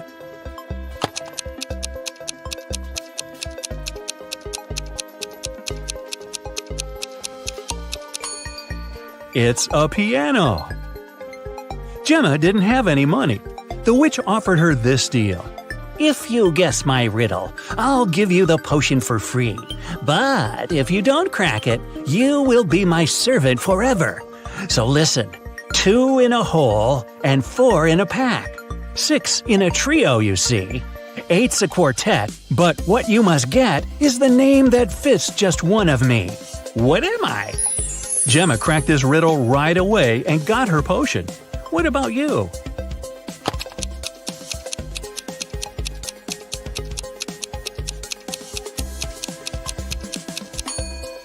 The correct answer is half. Gemma got the potion, drank it, and turned into a human. There were 3 routes she could take to get to the meeting point. The first path led through a village inhabited by vampires. The second path is full of toxic flowers that could make her lose her mind. And the third path went through an enchanted forest that blocked all magic and canceled all previous spells. Which way should Gemma choose?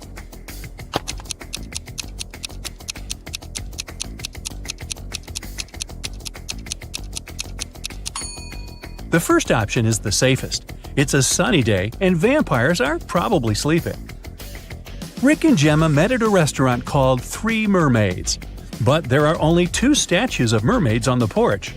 The owner of the cafe, Victor, is well aware of this and could easily fix this. But he doesn't. Why?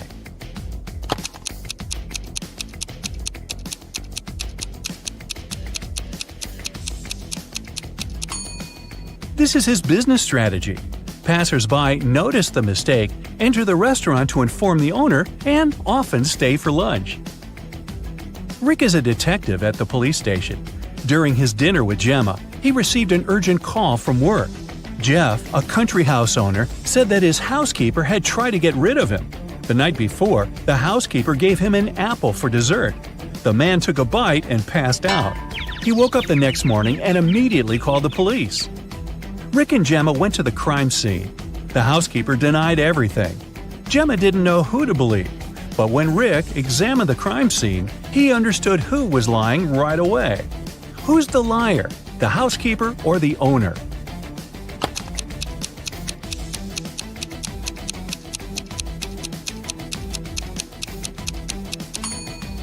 The owner said he'd eaten a poison apple. So if it happened the day before, this apple must be brown now. But it's not. The man must have bitten into it just before calling the police. Gemma didn't notice this clue because she doesn't live on land. Rick and Gemma decided to have a picnic in a sunflower field. But something's wrong here. Can you tell what exactly?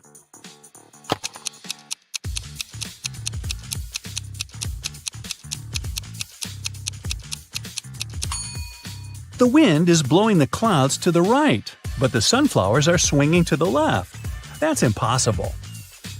Gemma fell asleep in the field. When she woke up, Rick was gone. She looked around and saw an evil elf. He said, "I've put your boyfriend in jail, mermaid. If you want to see him again, solve my puzzle. I can be red, blue, purple, and green. No one can reach me, not even the queen. What am I?" Can you help Gemma save Rick?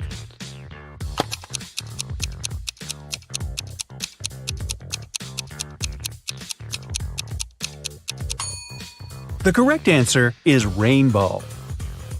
The elf took Gemma to his secret lab. He said, "I've cloned your boyfriend so we don't need him anymore. Now you may take him home. Unfortunately, I don't remember which of them is the real Rick, but you know better." Can you help Gemma decide which of these guys is her Rick?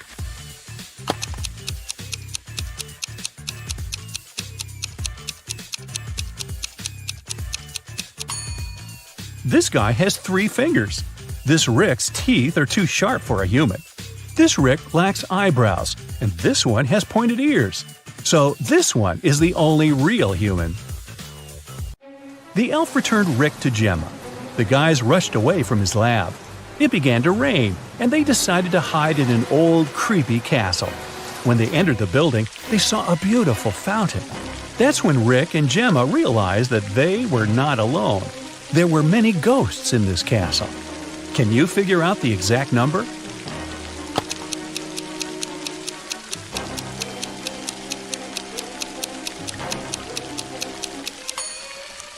There are 7 ghosts in this picture. One of the ghosts is hiding inside the fountain. And the guy over there is not a ghost. He has feet, and